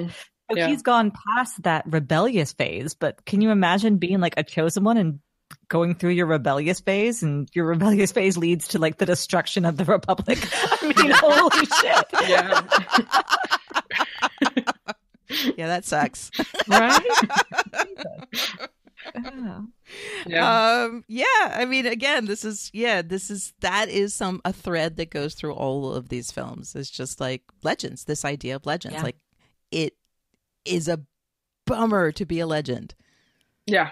It's kind of cursed almost. Yeah, absolutely. Completely cursed. The Skywalker bloodline is cursed. I've said that before, and it's kind of funny that obviously Luke is a hero, but there's more bad in there than good, kind of from what we've seen from the whole Skywalker legacy. So and certainly his experience is that, and again, because he was a legend, because of I mean, it's really interesting because, the original trilogy is spoken of a lot of times in terms of archetypes and Joseph Campbell and stuff like that. And it's really interesting to look at it again and say, well, actually, it's a bit of a criticism of that. Like, not a criticism of using archetypes, but a criticism of almost the idea of a hero. Yeah. Yeah. No, for sure. There's, those heroes, they got a lot of pressure. They got a lot of baggage. Yes. Yeah, they do. Exactly. So I really am fascinated by that. And it just makes the fact that, again, that Rey is no one from nowhere. Mm-hmm. Except at Kylo. Yeah. Sorry, I shouldn't joke about that. It's a horrible line. It is horrible. I'm sorry. I know. But what a fascinating thing. Like, it's like we have a new brand of hero, and who knows where that's going to go. Like, we don't have a guarantee that, this is going to turn out well. Yeah. No. I mean, probably because they're children's movies, but, Right. I think it'll turn out well. Yeah, well-ish. Not well for Kylo. Right. No, not well for Kylo. And I think that will be, these films have never tied themselves up in a pretty bow and everyone's happy and there's no sadness, right? Like Return of the Jedi, that has heaps of sadness at the end. It does, yeah. And so it's, it would be weird. Like, yes, I think we're going to assume that this isn't going to go well for Kylo. I think we can assume that he probably won't be saved. We still didn't come up with a terminology for that. Redeemed, obviously not an option, but relent, I guess, turn. Yeah, I don't know. Right. But although even I if still hold out a little bit of hope. Do you? Hope is such a big part of the Star Wars legacy. Is. Like, yes. I just can't completely say that it's lost. What I want, this is just me, fantasizing, but what I would like is for Leia, obviously you can't have a Force ghost carry, but for Leia to somehow send Rey a message for Kylo that she forgives him. Like, just something, or right. Or Luke maybe, or, just, I don't know. I feel like that's all I really want is for him and Leia, even if it's in the afterlife or whatever, for her to somehow get her say in there about it. I think that's the only he doesn't need redemption. He doesn't need people to like him, but if he knows his mom doesn't hate him at the end of the day, I feel like a good thing that he could get. Mm-hmm. I think it would be. I mean, I agree with you. And again, he's got awful and, killed my dude, but, honey. But, but I still have a huge amount of empathy for him. Yeah. Because of all these things. Right. Mm-hmm. And I applaud them for allowing me to have empathy for someone who killed Han Solo. Yeah. Right? Pretty incredible. If you had told me that somebody was going to kill Han Solo and I would have a huge amount of empathy for that person, I would not have believed you. That scene was gorgeous. Yeah. Yeah. That was incredible. Mm-hmm. It's tearing me apart. Oh, God. I know. It's a lot. It is a lot. It is very difficult. So the next topic, and it's funny, I have to admit, the next topic I wanted to talk about is the concept of saving what we love. And I do have to admit that the first time I heard that line, I was not that into it. I was really? Yeah, I really wasn't. I was like, oh, kind of cheesy. I don't really love this. Star Wars is so cheesy, though. I know. Again. But that's fair. From the franchise that brought me Ewoks. So, but my initial... annoyed by the porgs, by the way. I didn't give my opinion, but hate. Okay, go ahead. Okay. I should whip out my toy porg that's like... Yeah, exactly. Sorry. Again, voice of dissent. That's fine. Right. No, it's okay. You're allowed to dislike porgs as much as I dislike Ewoks. I like Ewoks. They're cute. See? Yep, you know? Right. There is balance in the Force because you like Ewoks and I like porgs.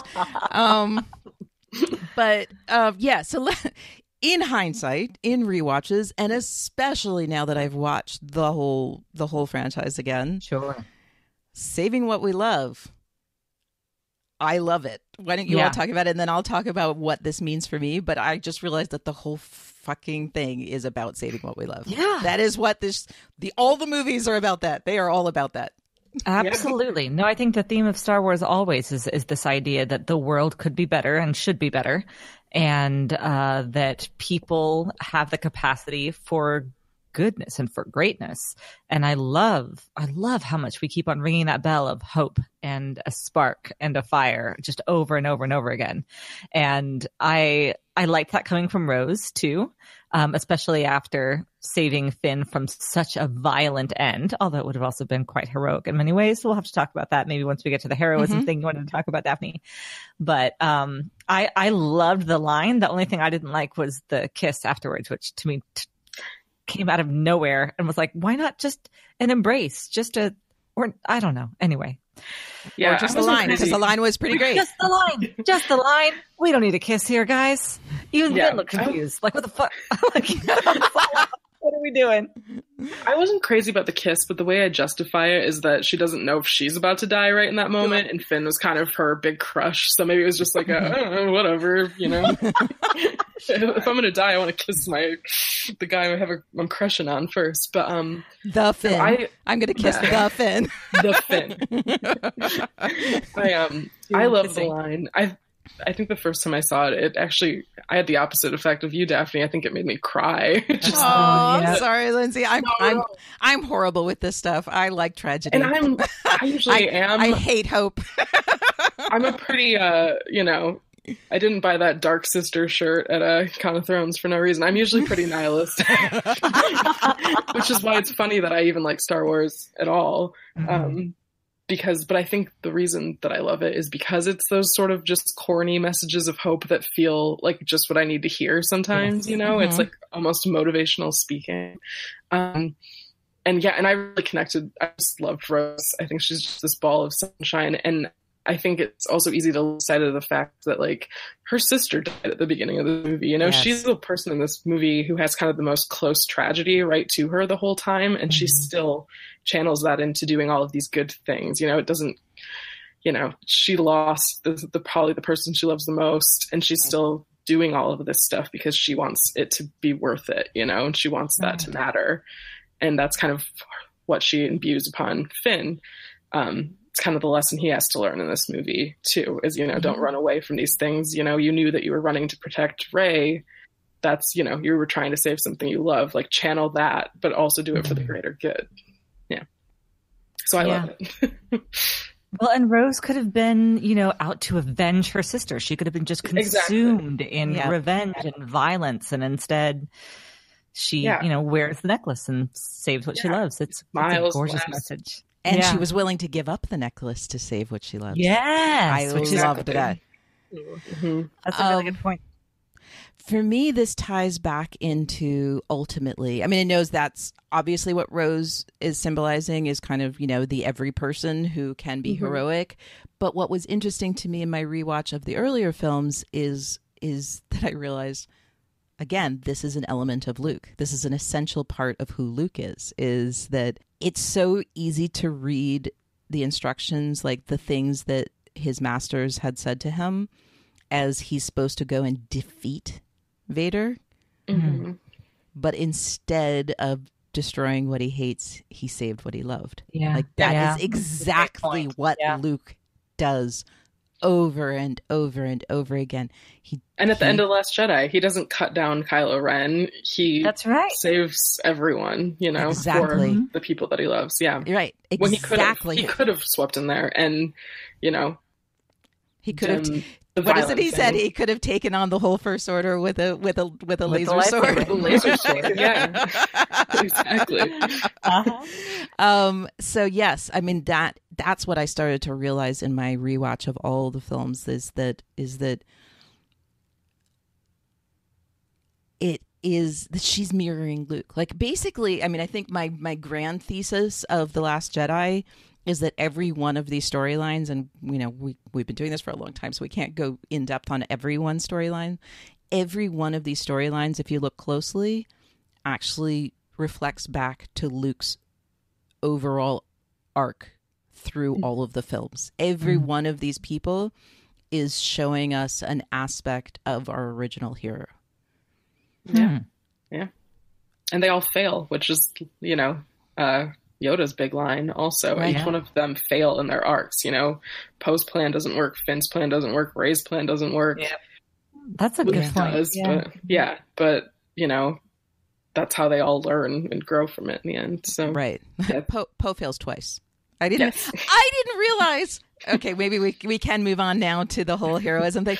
I did not realize until my recent rewatch that the beginning of this film, that the what he was supposed to be doing is an evacuation. Yes. It didn't occur to me until somehow this time, like I didn't understand that Poe had already been assigned to do something for the sake of an evacuation, because Leia says, okay, we all got away, now come back. And that's when he turns away. I thought that the second evacuation was the first evacuation, but when he goes up against Holdo, he already should have learned this lesson. He already Flyboy. sabotaged what would have been a successful evacuation with his personal heroism. Which is why she doesn't trust him. Right. Let's talk about individual heroism versus structural strategic thinking, I guess. Sure. I don't know. I should have come up with a good thing to call the other thing. But the Poe version of things versus the Leia versions of things. Yes, yeah. Yeah, I mean, that's, again, one of the things that comes up a lot when this movie is sort of discussed. And you know, just among myself and everything. Is, you know, was Holdo right? Was Poe right? Was she right to withhold her plan from him?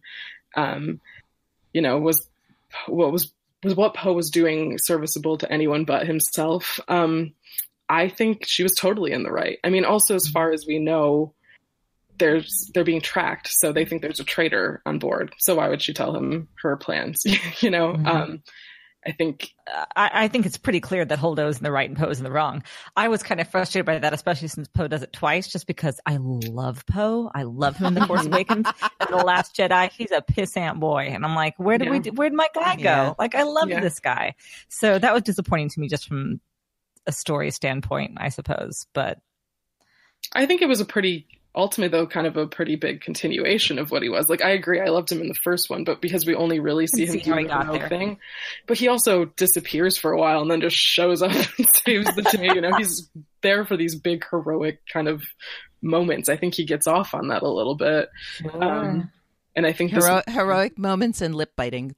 Those are his jobs. I mean, I'm here for it. Yeah, I'm not complaining.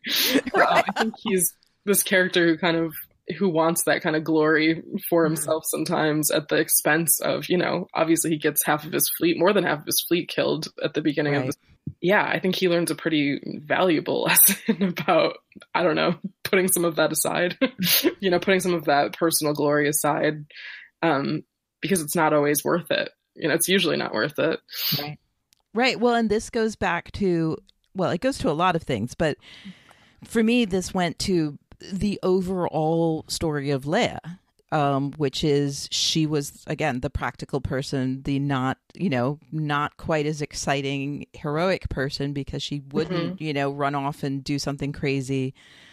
But I liked that we got a flip side. I mean, I feel like that in the original trilogy, like if you look, you see that version, you know, that aspect of the story and who Leia is.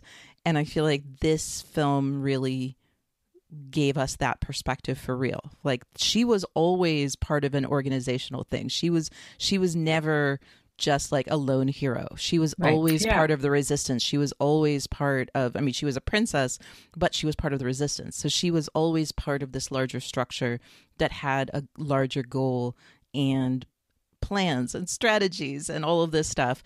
And Poe is part of, again, legends. Like, this is coming back to this concept of legends. Like, he wants to be a legend. And we see in The Force Awakens, we see it go well for him. So, like, awesome. And then we see how for me, it actually works well, the two films together, because I understand his cockiness in The Last Jedi, because that whole thing in The Force Awakens, like, was just reinforcing this view he had of himself, of this hero, of this potential legend. And I don't want to go, again, too much into the expanded universe or the books, but there is one thing that I'll bring up just because I think it ties in pretty well to this. And you can kind of infer it from the movies. there's a tie-in comic called Shattered Empire where you learn that Poe's parents were heroes in the rebellion. Oh, And they that were makes a lot of best sense. friends with Leia. So he also grew up with this idea of kind of heroes, you And the know, kind pressure. of living up to this name of, you know, these people who he comes from who were heroes the same way that Leia is. So he's, I always, in the movies, the one thing that I would love to see, just because I know that, is that I would love to see Kylo and Poe like really just have some kind of reflection on the fact that like Sure. Poe is the kid that Leia, you know, wanted. Right. Oh, And- absolutely. And so she really kind of projects onto him, I think, and is, I don't know, it's kind of sad to think that she's got these two kind of sons that she's got to keep under her toes. But yeah, but I think he's trying to project something also, you know, trying to live up to the name of them and sometimes overshooting that. Well, and it also gets to, you know, I do like that he learns it, like that finally at the very end when Luke shows up, he's just like, oh, wait, he's trying to make a distract. He's trying to save us. But again, this... And then he quotes Holdo. Right. Yeah, we're the spark or whatever. He quotes her. So he fully learns it by the end. He fully learns. And again, this goes back to saving what you love. Like a strategic retreat is saving what you love. It's not fighting what you hate. It is exactly that. And I love how we have this imagery in the beginning and in the end. Like this, one of the things that really blew me away on this rewatch was the moment when you see Luke walk out and you see a sunset, which is, you know, one of our Luke images. We've got the sunset. And we've got they're called AT-ATs, right? The big ones, are those AT-ATs? Yes. Thank you. Always so bad I at the think names. these ones are technically not AT-ATs, but I don't remember what they're like Okay, they're reminiscent of, for someone like me who doesn't know the names of all of the things. I also don't know the names of the crystal dog things. I have no idea what those are called, and I'm okay with it. Yeah. Thank you. Thank you. I love it when I was tweeting, I tweeted something about from the prequels. I was like, it's my space boyfriend, young Ben. It's my space boyfriend on giant lizard. Oh, and it was our friend Maddie. Maddie's like, let me tell you what. Oh, I love that creature, and this is what it's called. And I'm like, yay, people who know what things are called. It's funny because I consider myself a big fan, but I don't know like the minutia of like race names and like weapon names and whatever. Some people are really like know all of that, and I don't have. I definitely don't, but I have a good visual memory. So I loved this image because we see Luke walking out. You see these things that reminded me of AT-AT. We've got the sunset, which is reminding me of Luke's whole story from the very beginning. And it's a completely beautiful mirror to Poe in the beginning, which for me was very much a David and Goliath image, like that we have this one fighter versus this whole fleet. And then we have Luke, which is this one tiny, and like the angle and everything was so perfect. Like he looked so tiny against this whole thing. And that's before they even started shooting at him. And I just felt like that was so perfect because it really exactly was striking home this idea of saving what we love. That's really, I went from being like, oh, I don't like that line to like, oh my God, the whole thing's about that. Yeah. Sometimes it just takes a few times. And I am a little jaded about like random optimism sometimes. I am an optimistic person, but like when you hand me a really optimistic line, I sometimes am just like have a knee-jerk reaction against it. Yeah. Well, going back to Finn too, talking about things that take you a couple of times. The first time I watched this movie, I think he was the one I just felt the most kind of like, what's going on with Finn?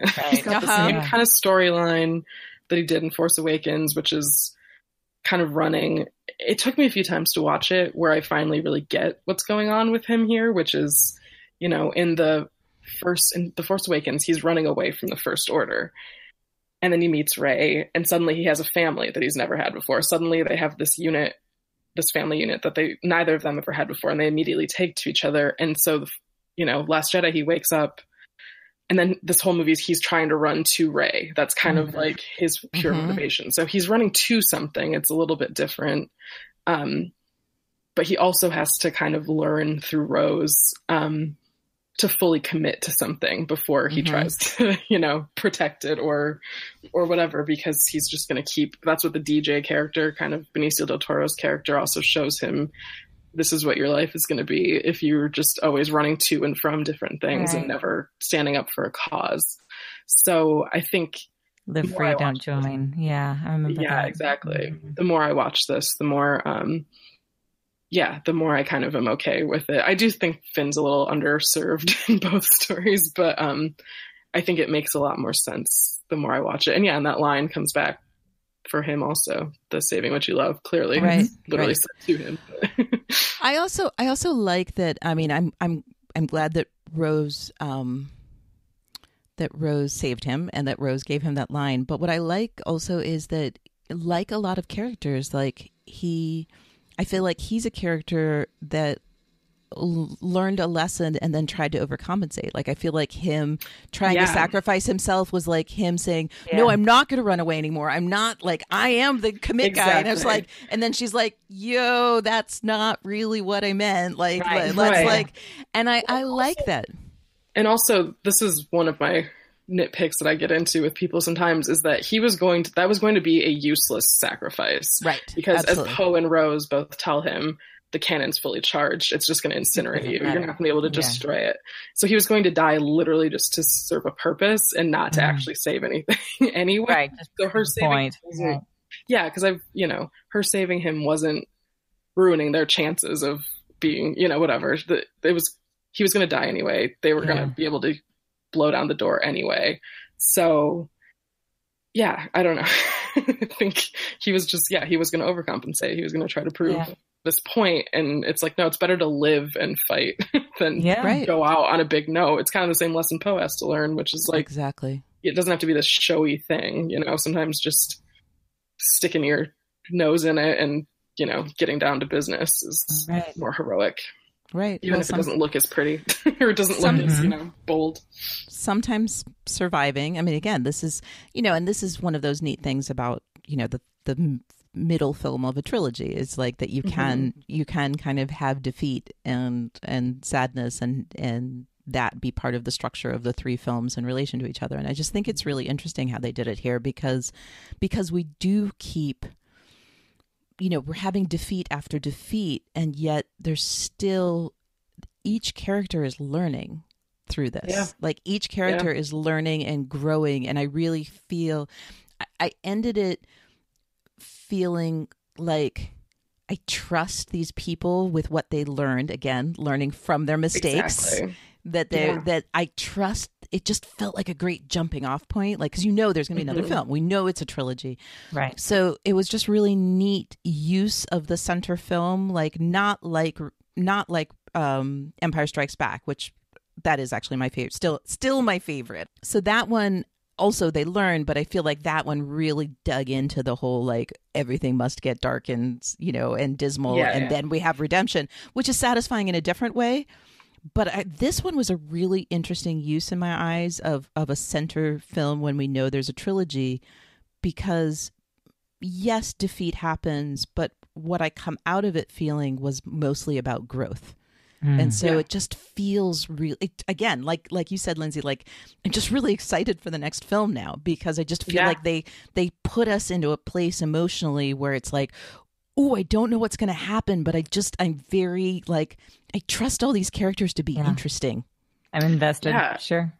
I mean, we don't know anything that's going to happen in the next one. And that's so thrilling. Because at least at the end of Force Awakens, Rey's with Luke, the First Order has just defeated the whole... You think you know a lot at the end of The Force Awakens. True. You know where the next one's going to start, right? Kind of. And this one, you have no idea. Like, you don't even know what the state of the universe is going to be, or the state of the galaxy when it goes back. So, you don't even know, who the Last Jedi was referring to, because that is the big question. Like, was it Luke? Is Rey going to actually be a Jedi? I didn't remember that Yoda was it Yoda who told Luke he was going to be the last Jedi? Like that actually, those words actually Kylo says it. No, Kylo says, "Now you'll be the last Jedi." It's in the original trilogy as well. In the original. Yeah, sorry. Yeah. In the original trilogy, I don't remember if it was Yoda or Ben who said it, but somebody actually did tell Luke he was going to be the last Jedi. Yeah. I had forgotten that. I had totally forgotten that. the crawl of Force Awakens calls Luke the Last Jedi also. Right. Yeah, so he's gotten it referred to. I mean, I know that it's Luke because I know Rian Johnson has said that it's fair enough. Let's be bringing the outside in like we were. Okay, all right. we will allow that one quote from the author.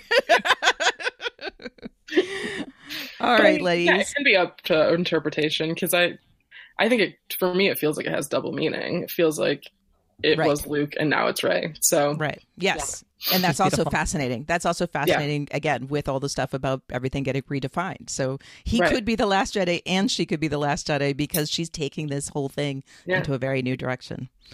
Exactly. All right. I think we should probably wrap up because it's getting super late. We could keep going. But... yeah, I could do this for hours still. Lindsey, we did not warn you, like it seems we never warn our guests, that we like to end our episodes with saying what our favorite thing is. So nor did I prepare this myself. I did not think about this. So Elizabeth, would you like to go first while I think up a favorite thing? My favorite part of The Last Jedi is the connection between Rey and Kylo Ren. I think it's completely fascinating. I love it every time. And it's just given me a lot to think about. I don't think we're done yet. And I can't wait to see where the story goes. And I think it's gorgeous. I think it's beautifully done. My favorite thing, it's a little more specific than that, I guess. But my favorite thing is Rey snapping her fingers in the cave. Yeah. Oh my God, we didn't talk about the cave at all. Wow. What's wrong with us? Well, I'm talking about it now. So there you go. The visual image of that is just cool to me. And every time I see that scene, I don't know, it gives me chills. I find it really beautiful. A beautiful character moment and just a cool looking scene. I just like the, it's beautiful. Whole look of it. Right. Well, and also it's just, this is, I guess, what I would have said about, it's amazing that she and Luke both went into caves that represent the darkness. And and had different visual experiences with it. Right. Well, they both saw themselves, but he saw himself in his deepest fear. And she kind of did too. But what she ended up with was like some sort of, I think, peaceful version of herself. Yeah. It's a lot. I feel like there's a lot of interpretations on that too, which is the sign of any good scene. Exactly. I guess my favorite thing is the end. I mean, my favorite thing is just this like beautiful, beautiful ending for Luke that he, like I said, I feel like he had a beautiful arc. He had a final film that completely honored the person he was and even parts of the person he was that we didn't necessarily realize we should be honoring at the time in the original trilogy. And that the fact that he saved the people he loved while looking out at the horizon, which was exactly the thing he had always been told he shouldn't be doing. Mm-hmm. Yeah. It's beautiful. Yeah. It is beautiful. All right. Well, that was so much fun, Lindsey. Thank you so much for joining us for this. I'm so excited. Thank you for having me. It was so fun. I always love to talk about Star Wars. So you don't have to bend my arm. I'm so happy you came to talk with us about Star Wars. Tell us where people can find you on the internet. Yeah, you can follow me on Twitter. My handle's at Lindsey Romain, Lindsey with an E. And then I write all over the place. I write regularly at Thrillist and Nerdist and Slash Film. And then I also write occasionally for Vulture, Vice, Slate. Been all over the place. So, yeah. So I'm going to put a link in our show notes to both Lindsey's Twitter and also to a link to a whole profile or what portfolio. Right. Portfolio of writings. I strongly recommend going and reading Lindsey's writings about culture and media because you're a beautiful, beautiful writer. Thank you so much. Our next topic is we're going to go back to Jane Austen and we're going to, in 2 weeks, be covering Emma, the book. And then in 4 weeks, we will be covering Emma adaptations, as we've been doing with our other Jane Austens. We will be covering the 1996 film with Gwyneth Paltrow. And also, the reason why I wanted to cover Emma, we will be talking about Clueless, my favorite adaptation. Excellent. So looking forward to that. Yes, me too. All right. Well, thank you, everyone. We will see you again in 2 weeks. And this was so much fun.